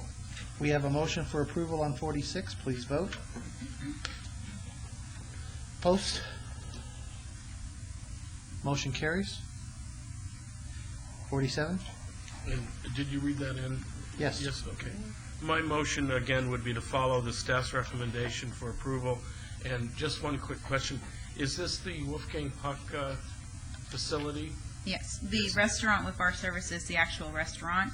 The banquet facilities will be operated by the Wolfgang Puck group, and those would be for special events. I've heard that, I was at the opening, but I haven't been over there, but they tell me that it's a wonderful place to sit outside and read the paper on a Sunday, and that the food is exceptional, and our former chairman from this commission was one of the architects on the overall project, so I The food think is fantastic. those of us from the commission that have worked with you in getting this through, I would suspect, I speak for most all of us, that it's an outstanding example of how the community can really preserve history, and it's just an exceptional facility and a great addition to the community. Can I ask a question? Yeah. If one wants to go to the restaurant only, must they pay admission? No. Okay. No, it's actually, there is no charge. You can go straight in from the parking lot. Okay. You don't have to even go through the ticket sale area. Good. You can go right into there, the retail center, the trails, the gardens, things like that. You don't have to pay for that. Going into the actual buildings with the exhibits, you do have to show your ticket. That's fine. Thank you. We have a motion for approval of item 47. Please vote. Post. And that carries. And these items go forward to council on October 17th. Thank you. Item 48, SUP 24162, applicant 711 Inc., owner Cap 2 Farm Durango, LLC, for a gaming establishment restricted in conjunction with a proposed convenience store without fuel pumps and a waiver of the town center development standards to allow a 0-foot distance separation from single-family detached dwelling where 330 feet is required. Staff? Staff is unable to support the requested waiver of the distance separation from single-family residential and is recommending denial. Thank you. Ms. Allen? Good evening, Mr. Chairman, Commissioner Stephanie Allen, 3800 Howard Hughes Parkway, here on behalf of the applicant. If I could direct your attention to the overhead. This site is located at the, north corner of Farm Road and Durango. There's a Walgreens right on the corner, and then there's the out parcels along the back portion of the site. This far east corner, there's an approved 7-Eleven there. Our request tonight is for 7 slot machines within the 7-Eleven. That's typical throughout the valley for 7-Elevens to have the gaming component. The concern in the staff report was with respect to the neighbors that are abutting the site to the north. So we did have a neighborhood meeting. At that meeting, there were a couple residents that did show up but did not have specific concerns with respect to the gaming. So as far as we know, there have been no complaints about the gaming, and we'd respectfully request your approval. This is also consistent with the gaming that was approved across the street for the Albertsons that's also in proximity to residential. Thank you. This is a public hearing. Anyone wishing to speak, please come forward. Seeing no one, I'll close the public hearing and ask the commission. Mr. Chairman, no questions or comment. Move for approval of item 48, SUP 24162, staff's recommendations and condition. Thank you. We have a motion for approval of 48. Please vote. Post. Motion carries. Thank you. That goes forward to council November 7th. Thanks. 49, SUP 24192, applicant Dual Alliance LLC, doing business as Riders. Owner, the Garrett Group LLC, for a proposed beer, wine cooler, off-sale establishment in conjunction with an existing service station with incidental automotive repair. We were going to check that. Mr. Chairman, that's a Scribner's error. It should be without incidental repair. Okay. There is no repair at this site or approved. The request is for a special use permit for beer, wine cooler establishment. Staff finds that in order at this location. It meets all distance separations and recommends approval. Thank you. Applicant? Thank you. Good evening, Mr. Chairman, Commissioners, Director. My name is Dalton Connors, co-owner of Garrett Group and Dual Alliance. We've owned the store there. We purchased it from Chevron when it was closed in 2000, opened it in March of 2001. We've run as a continuous operation until we actually closed the store in September of 2006, tore it down, and have built a beautiful new store there. We opened August 22nd, about a month and a half ago, and it was August 21st that we discovered that our SUP permit had expired, and we are looking forward to having it back, if we may, please. Thank you. This is a public hearing. Anyone wishing to speak, please come forward. Seeing no one, I'll close the public hearing. But If I may, Mr. Chairman, my property is within the notice area, and I was not part of the recommendation, nor will I be part of this discussion. Okay. And I have one real important question, Yes, sir. because I stopped in there the other day. They don't have any donuts. We're working on it. Okay. No apple fritters. And it's between my office and home. Okay. We'll fix it. Any other questions from the Commissioner? No, I want to congratulate you on that facility. What a change for that corner and everything that was going on that corner, especially the back part. It's a great job. Thank you very much. And I'll make a motion on number 49, SUP 24192, move for approval, subject conditions. We have a motion for approval of item 49. Please vote. And I agree, it's a gorgeous building. Thank you very much. Post? Thank you. That goes forward to council on November 7th. Item number 50, applicant Florenzo S. and Anna T. Andres, owners, Andres Living Trust, for a proposed 64-unit hotel residence at 3801 East Charleston Boulevard. Staff? Staff finds this use is not compatible with nearby residential development and recommends denial of this request. Thank you. Applicant? I'm Ana Andres, and I live at 2967 Artistry Court. Excuse me. I'm here to request the approval of our application for a special use permit for a proposed 64-unit hotel residence. Currently, we are restricted to accepting short-term and weekly residents and not open our doors to customers who desire to stay longer than a week.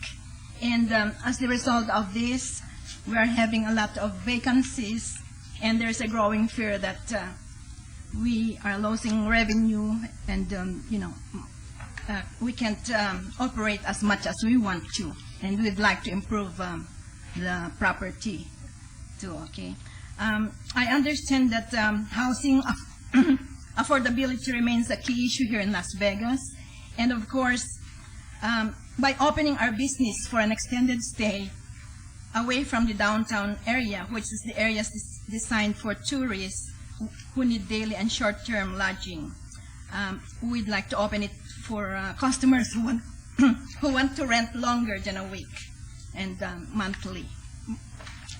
Thank you. Of course, the proposed use will not have a negative impact for the for the neighboring properties. And so at present the rooms meet the requirements for a hotel, and thank you. And so I would appreciate that if this is approved, then we'll do whatever the staff recommends for its approval. Thank you. This is a public hearing. Anyone wishing to speak, please come forward. Thank you. Todd Farlow, 240 North 19th Street. Could somebody explain to me, I don't understand this, you can't stay in a hotel for over a week? the zoning on this particular item, and the use is limited to, I believe, I guess I can't ask the attorney. I did hotel for 7 years. It's got a different category. Mr., yes, would you answer that for me? Right, correct. That is what it is. I mean, it's a residence hotel that they're asking for, and that would allow stays of longer than a week. Is that because they have a hot plate or something in them? It's different zonings. I'm assuming. Mr. What's the question, Mr.? Well, he was asking why, he said he stayed in hotels for months at a time. For years in a time. You And can't we're stay saying in a because hotel of for the over a zoning? week? That's This particular building is zoned for short-term stays, not long-term? Right, I mean, I think the longer-term stays would be with, if they had a kitchenette or something of that Right. nature. It's equipped And with I think all that if they don't have that, you furnished with, can't stay long-term. kitchens.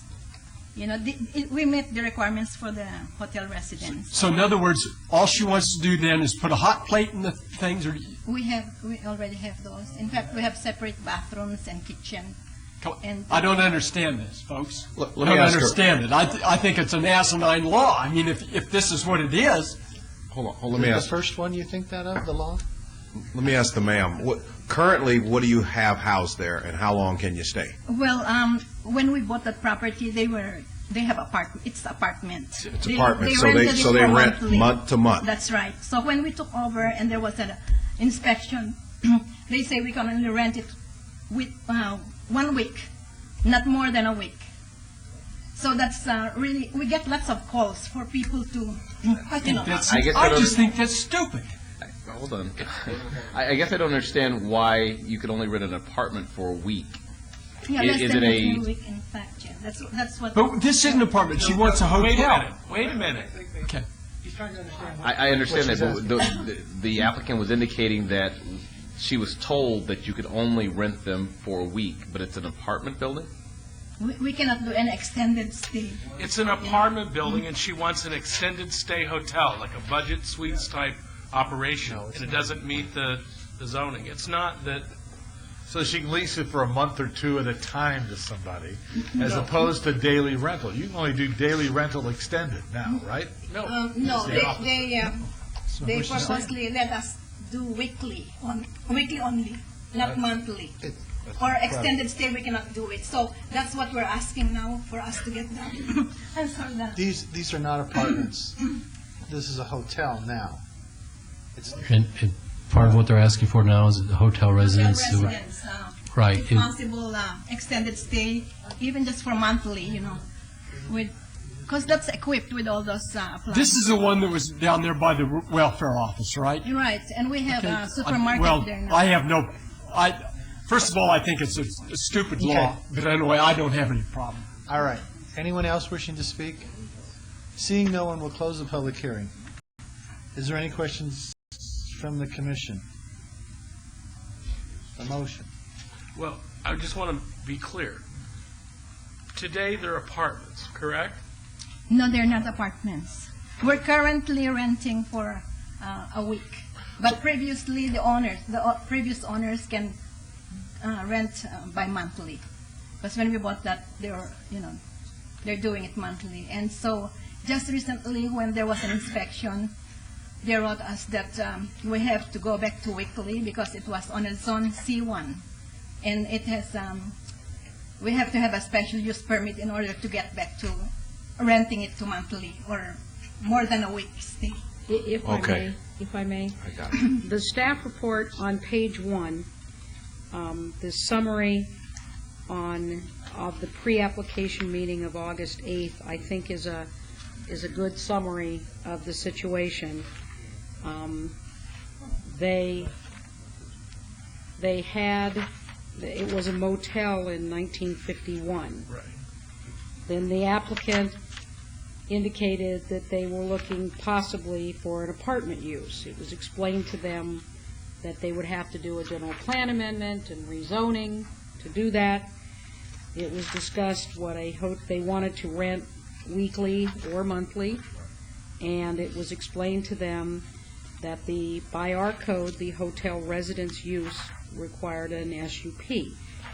And there are certain requirements, and that is the application that is before you this evening. But I hear the staff saying that they're recommending denial because it's not compatible. It's been sitting there since 1951. Why is it not compatible today? It's been as a motel. No. Yes. Oh, a motel, okay. Well, we're not changing the use technically. We're not changing the use. It's still compatible to the neighborhood. Without a doubt. With this category, you're allowing them to stay longer than they would normally be allowed to stay at a motel, hotel, or hotel suite. By our definition in our code, hotel, motel, and hotel suites, it only provides for temporary lodging, which refers to a rental period with a normal duration of no more than 1 week. With a hotel, residence category, they would have a more extended stay, and that would include a kitchenette of some type. Yeah, we're equipped with kitchenette. Which is already there. Yeah, it's already there. It's already there. Okay, thank you. But it has been more or less people were renting it for 1 or 2 nights. It hasn't been renting for people like the Regency Suites where they stay for a month at a time. No, there were some who were renting monthly. Yeah, Because from the previous when I've owner. gone by there and I've had property around there, it was more transit people off the freeway coming in. Because that's farther from the downtown area. Of course, people wants to move to stay there a little bit longer. What I'm asking is we should not be restricted to less than a week or 1 week, because some people wants to, for those who haven't finished their work here or something, or their business, then they try to extend their stay there, and we cannot do it because it says on the, that we're only restricted up to a week. So if what we're asking now is the special use permit for extended stay, and of course if they want to stay 2 or 3 weeks or a month, then we will be able to do it with your approval, and that's why we're here this evening to ask your compassion, because it's hard for us to do business. We have lots of vacancies. We have lots of calls if you accept monthly, but we can't do it.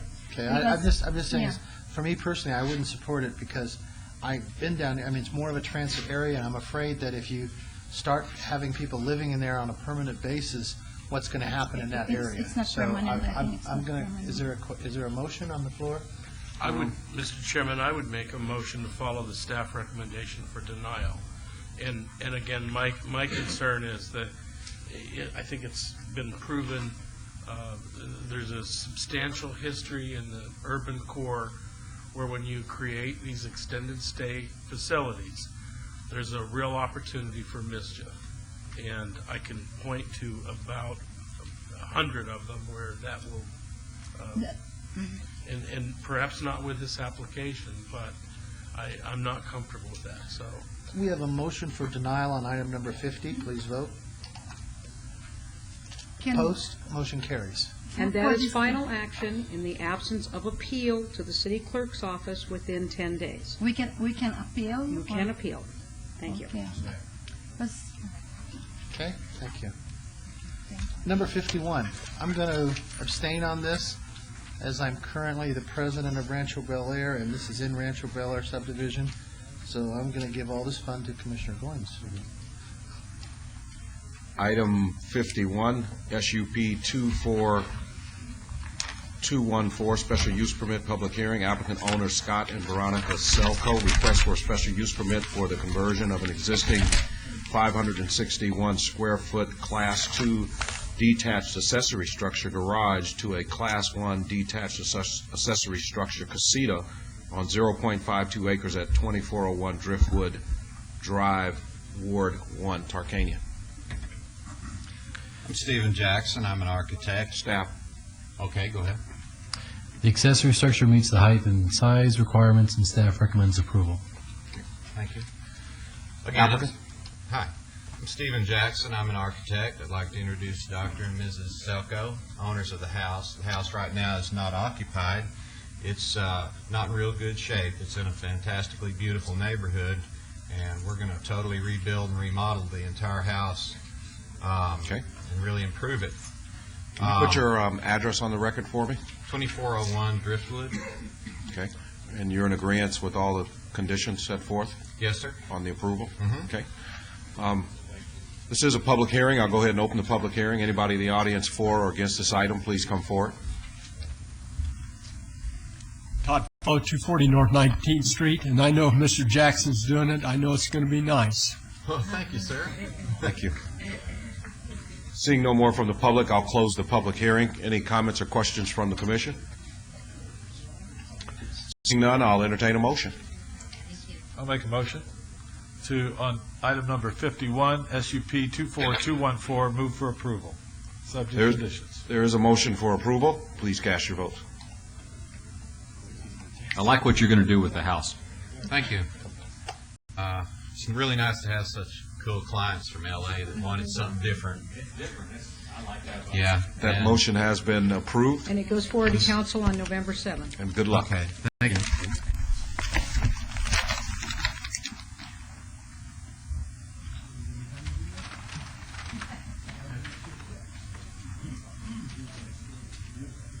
Item 52, SUP 24243, applicant Gonzalo. Commissioner Evans? Are you? No, he's not doing the last name.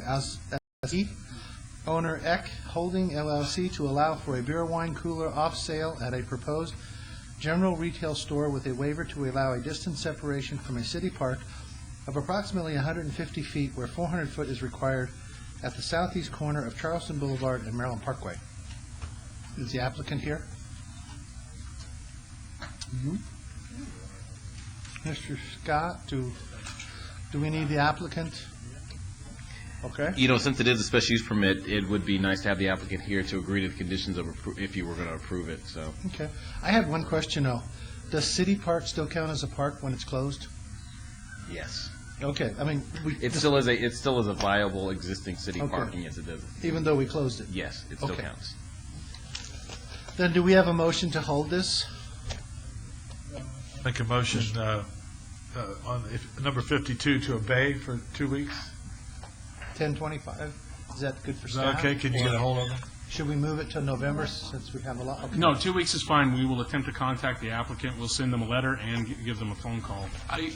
Before we vote on that, I just want to acknowledge that I don't know if there's an emergency or what, but there's two gentlemen that have been here all night long for the last several hours to hear this item. So I'm assuming that you'll be willing to come back at another time. But I'd like an explanation from the applicant why we've noticed this and these people have taken the opportunity in this entire evening to sit here. If you wish, we can put your comments on the record tonight, or you can come back.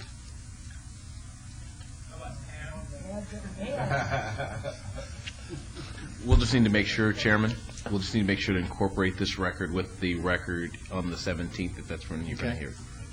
Not the 17th, whatever the next date is. The 25th. 25th. Hi, I'm Sean Idell, 1200 Franklin Avenue. You can call me Josh.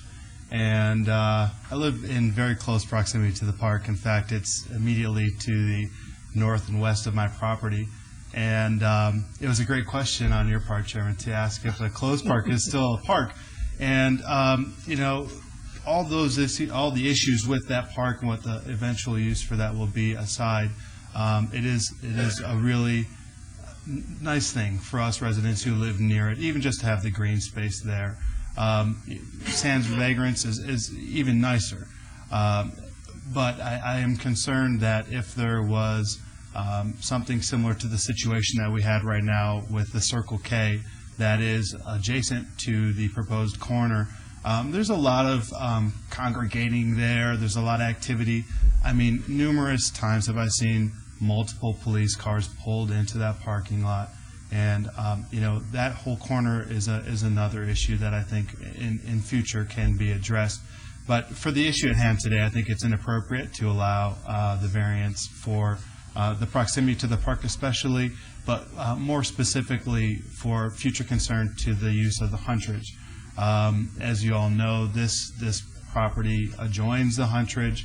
The Huntridge is truly one of the real gems that we have remaining in Las Vegas, and I would be remiss to see a use to an adjoining structure potentially limit a future use to the Huntridge itself. They're not doing the plays at the Huntridge anymore, are they? Maybe the mice or rodents. Oh, I mean, for a while, they occasionally. were putting on plays. Right, no, they were. Yeah, no, it's been active it's been inactive for some time. There's some solutions there. I mean, that's a real far arcing issue, specifically with regards to money, of course. But most people I talk to, and I mean, I live less than 2 blocks from the joint, and most people I talk to can see a real functioning use there. So I think it'll just be a matter of time. With the cultural resurgence that we're seeing downtown, I think somebody will be able to grasp the vision of that corner and really, get it moving in a forward direction. Just a quick question. Isn't there a bar in that shopping center, too? Does that create a little headache for you also, across the street? I'm a fan of local bars. I really love to try to support my local businesses in general. Businesses in general. I'm just asking. I stepped in there once, and the odor was so foul that I stepped right back out. Yeah, it's not the most. It probably is. That whole corner isn't the adjacent corner, that Charleston West Maryland corner isn't the most well used at time, but at the moment. But the pharmacy's still there. And, one is you're talking about on one side. There's the old Huntridge Tavern, and right. I actually think it's kind of a cool old place. It is. The Yeah, other nothing side against of the it. street, though, Charleston is another bar, and I think they may have at one time had an SUP for a topless place or something, but it was a lounge, and I think it's been changed. So Behind I've Tacos not been in Mexico? there. Pardon? Behind north of Tacos Mexico. Yeah, never noticed any action over there. Go to Tacos Mexico pretty regular. In any event, Mr. Chairman, through you, will you gentlemen plan to return when this comes forward? Mm-hmm. Okay, because when I spoke with you earlier, it sounded as if you had questions for the applicant. So or wanted clarified through us. And thank you very much for spending the evening with us. And when you come back, please let us know and remind me, and we'll pull you forward, because you sat here all night. Oh, thank you. Okay. You haven't hung out at the bus stop there, have you? Yeah, it's a pretty busy one. Yeah, it's pretty Sometimes big. I feel bad, man. I want to give people a ride, but you just never know, So. Okay, we have a Yeah, motion it to is. hold this till October 25th. Please vote.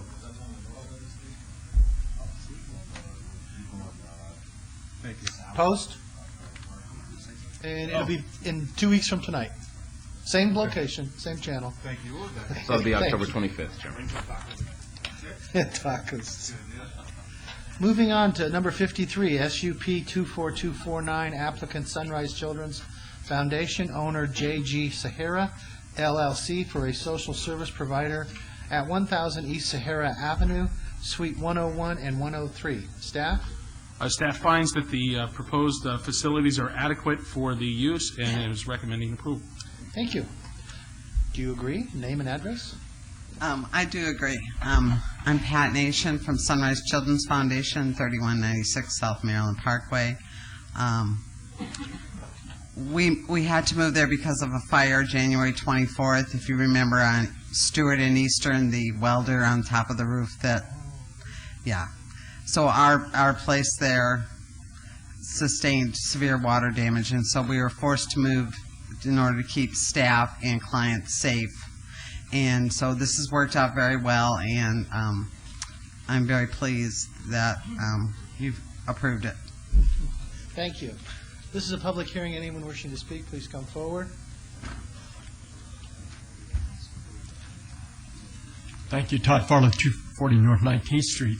And I would just like, through you, Mr. Chairman, to address the applicant that those services that she provided, and I believe this is the WIC and that, It is WIC. well, those are needed in our neck of the woods. I mean, and I would hope that they would come back to the original location when it's rebuilt. Thank you. Thank you. Do you agree to all if approved conditions? Yes, I believe so. Okay. We'll close the public hearing then and ask the commission for a motion or comment. Commissioner Steinman? I'll make a motion. You understand your hours of operation. They're in here from Just so you know, 8 to 4:30? That's correct. That's okay? Oh, yes, that's... Okay, then on number 53, SUP 24249, I'll move for approval subject to those conditions. Thank you. We have a motion for approval of item 53. Please vote. Thank you. And that goes forward to City Council on November 7th. November 7th. Thank you. Applicant check SUP 24251, applicant Check City, owner Buffalo, Washington III LLC for a financial institution specified and an auto title loan with a waiver to allow a distance separation of 0 feet from an existing pawn auto use where 1,000 feet is the minimum separation required at 7591 West Washington Avenue, Suites 140 and 150. Staff? Mr. Chairman, staff's unable to support the waiver request and therefore recommends denial. Thank you. Mr. Brown? Good evening. Jay Brown, 520 South 4th Street, representing the applicant.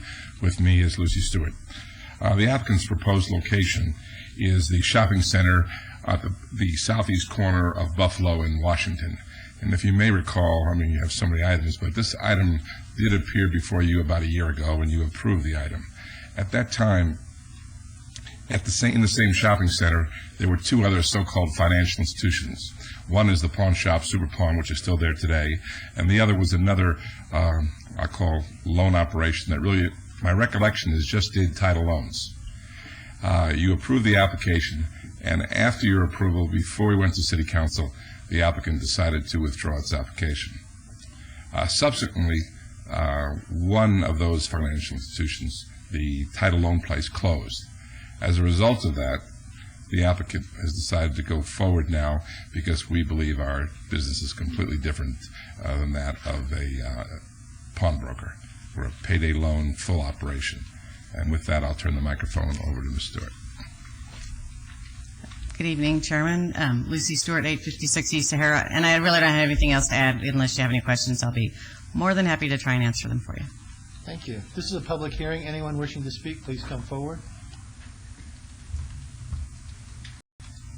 Thank you. Todd Farlow, 240 North 19th Street. Dr. Scott, I have a question here. Even though the title loan place closed, they still have an SUP that goes with that property. Isn't that correct? It depends on how, excuse me, Chairman, it depends on how long that other business has been out of operation. I don't know if it's been longer than 6 months. Well, that's the issue. You know, there'd be a saturation issue if the one that closed wanted to reopen. Thank you. Thank you. Do we know when it closed? Commissioner Goins says from our backup it was 1999. It says 2/22/99, the city council approved a request for a special use permit for a pawn shop and secondhand dealer. That's when they right. approved it. Yeah. When did it cease operation? That's the date we need. And it would be 6 months from that date that the SUP would then be invalidated. Staff's research indicates that there are no active licenses for that use at this location. If it was longer than 3 years, the business records would be expunged. So if they were to, they could not just reactivate it then? At this point, we did a business license research. There is no active or potentially active business license at this location. Chairman, the applicant indicated that at the time they applied the first time, there was one that existed there. Do we know when that? That was December 06. So it must have existed in 06. So, but the only thing we can do is go on that they don't show any valid license, so it must be more than the 6 months. Yeah, that I wouldn't know, but if you want to assume that. We did Mr. Chairman, bear with us 1 minute. We're going to access the city business licensing information and see what we can find.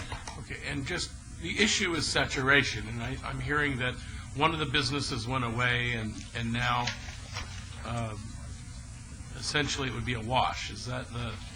Essentially, that's correct. We'd like to think that even if it was there, and that's why I think you approved it last time, because you didn't consider it a saturation because they do different types of business. Yeah. But I don't see any similar uses within feet of this, and it's tucked. Right. If I may, tucked in the back of it. question is whether or not it went out less or more than 6 months ago. Correct, because That's- if it was less than 6 months, there would be an operation that could move into that location and start operating.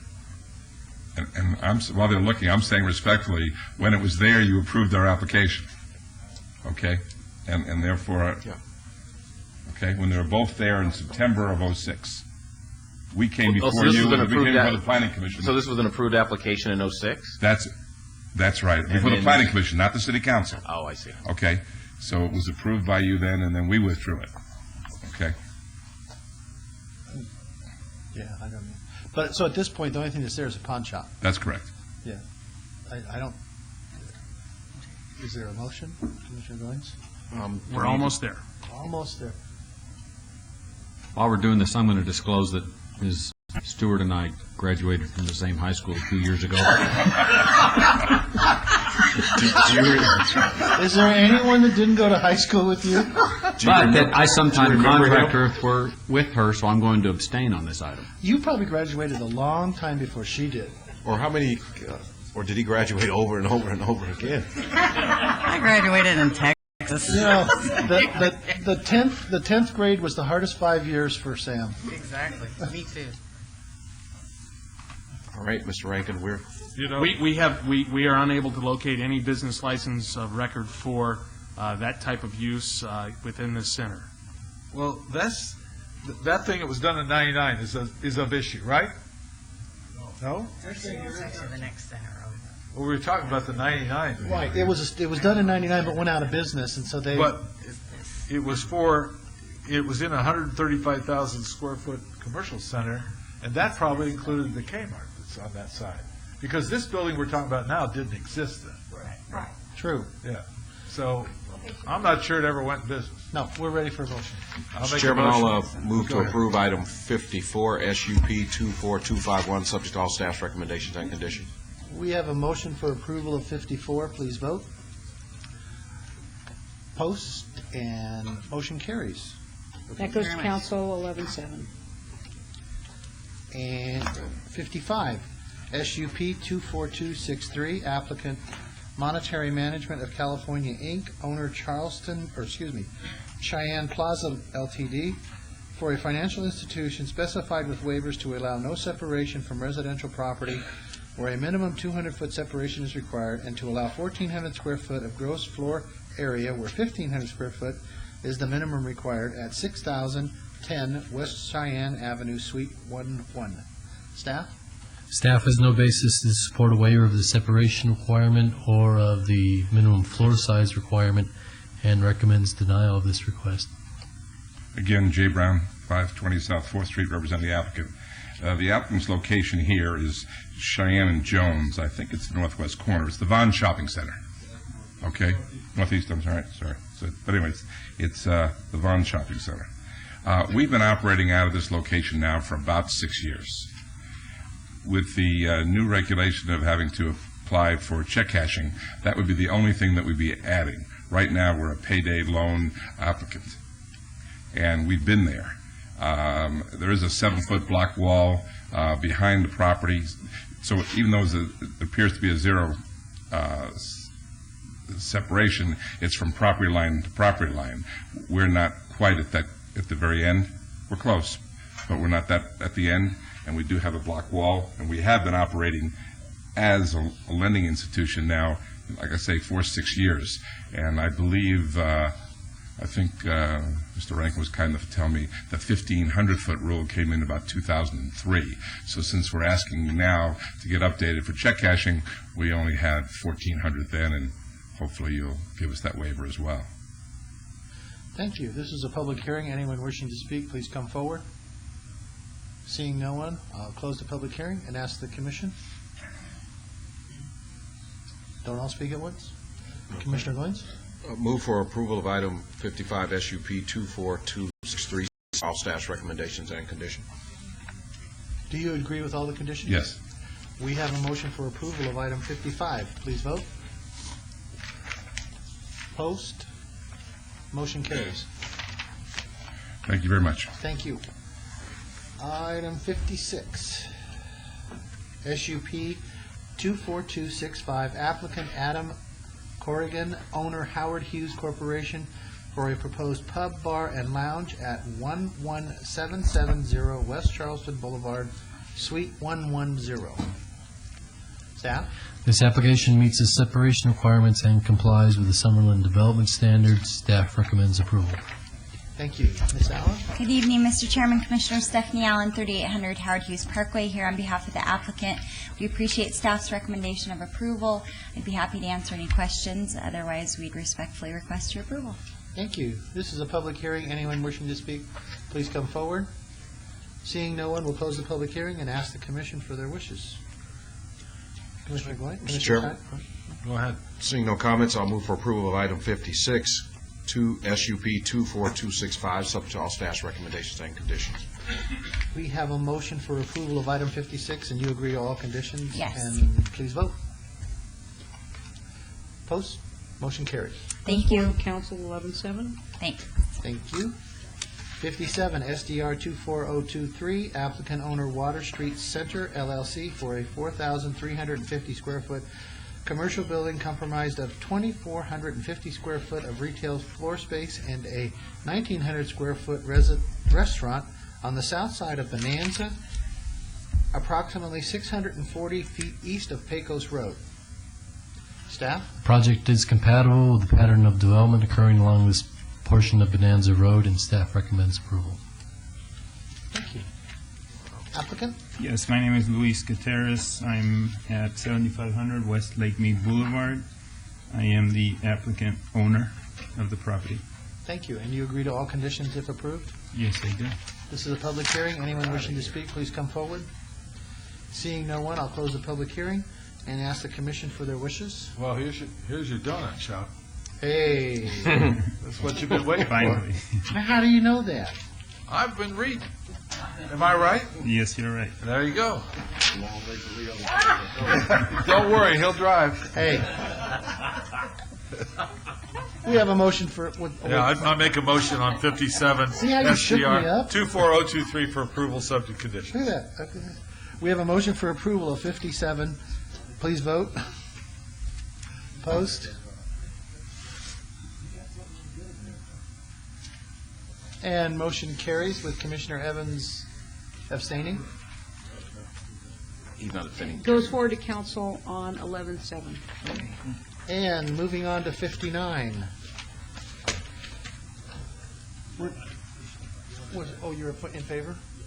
Would you please show Commissioner Evans in favor on that? 59, text 23876, applicant City of Las Vegas, discussion, possible action to amend Title 19.04 and Title 19.20 to revise standards for child care and adult daycare facilities. Staff? This item was held in advance in order to address some concerns the commission had regarding the adult daycare use. The requirement for 15 square feet of common area has been revised to 50 square feet of usable floor area in accordance with the National Adult Day Service Association. Also, the parking requirements have been changed from one space for each 6 clients to one space for each 10 clients. As one of the spaces will be required to be van accessible space for handicapped parking requirements, this will address the concern that there will be a space for some type of passenger van for clients. The handout you did receive tonight is in error, and it did not indicate 6 parking spaces. It should be 10. Yeah, and we would like to make that amendment. Thank you. Correct. That is the recommendation. This is a public hearing. Anyone wishing to speak? That please is come a Scrivener's forward. error, and we're amending that. Okay. He loves that What? He loves that. He loves it. Isn't that a vodka? Scrivener's vodka or something? Can you tell me when this will be heard in the recommending committee? We don't know. It goes to the Don't know attorney's yet. office. And Thank you very much. Mr. Clapsaddle? Okay. I did have one question, and my question was, do we define client? I was looking at this and thinking client could be considered the person that actually purchases it or pays it, and thereby I could bring my mother and father, let's say, and I'm the client. I wondered if we define client. We would interpret that the person that received the service. Okay, then I have no more questions. Commissioner Steinman? I'm very pleased with Yeah, the I'm- changes to this. Yeah, and I wanted to discuss with Doug that we clarify the term collector street to define that as a 60-foot right-of-way or greater, 60-foot public right-of-way or greater. We will make that change Okay. and as part of the motion. Okay. And I appreciate Flynn taking the time to check into this, as he and I had discussed, and I think we're doing this properly. And Mr. Clapsaddle, you would agree with that? That's fine. Thank you very much. I'll make a motion if you wish.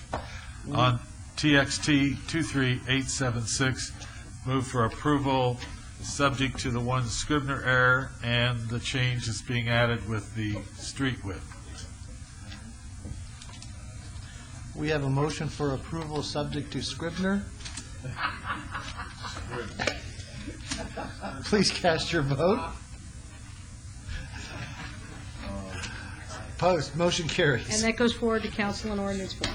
I don't know who Scribner is, but citizens' participation, public comment during this portion of the agenda must be limited to matters within the jurisdiction of the Planning Commission. No subject may be acted upon by the Planning Commission unless that subject is on the agenda and is scheduled for action. If you wish to be heard, come to the podium and give your name for the record. The amount of discussion on any single subject, as well as the amount of time any single speaker is allowed, may be limited. Thank you. Todd Farlow, 240 North 19th Street. Time's up. Dr. Scott, I need to clarify this hotel thing one more time. If there's a high roller, say hypothetical, a high roller's sitting over there in the Four Queens, right? Losing money hand over fist, right? 7 days rolls by. The marshals are going to go up there and throw him out on the curb? Probably not. Those are things that really kind of are ones that there's no way for the city to be able to determine exactly the extent of the stay of each person staying in a hotel at any one time. There's just not enough people and not enough time to do that kind of thing. So why do they have a law? I don't know. It's there for a reason, just so people don't Again, use I just hotels think and that's motels for residences. It's got to be the most foolish law in the world. Thank you.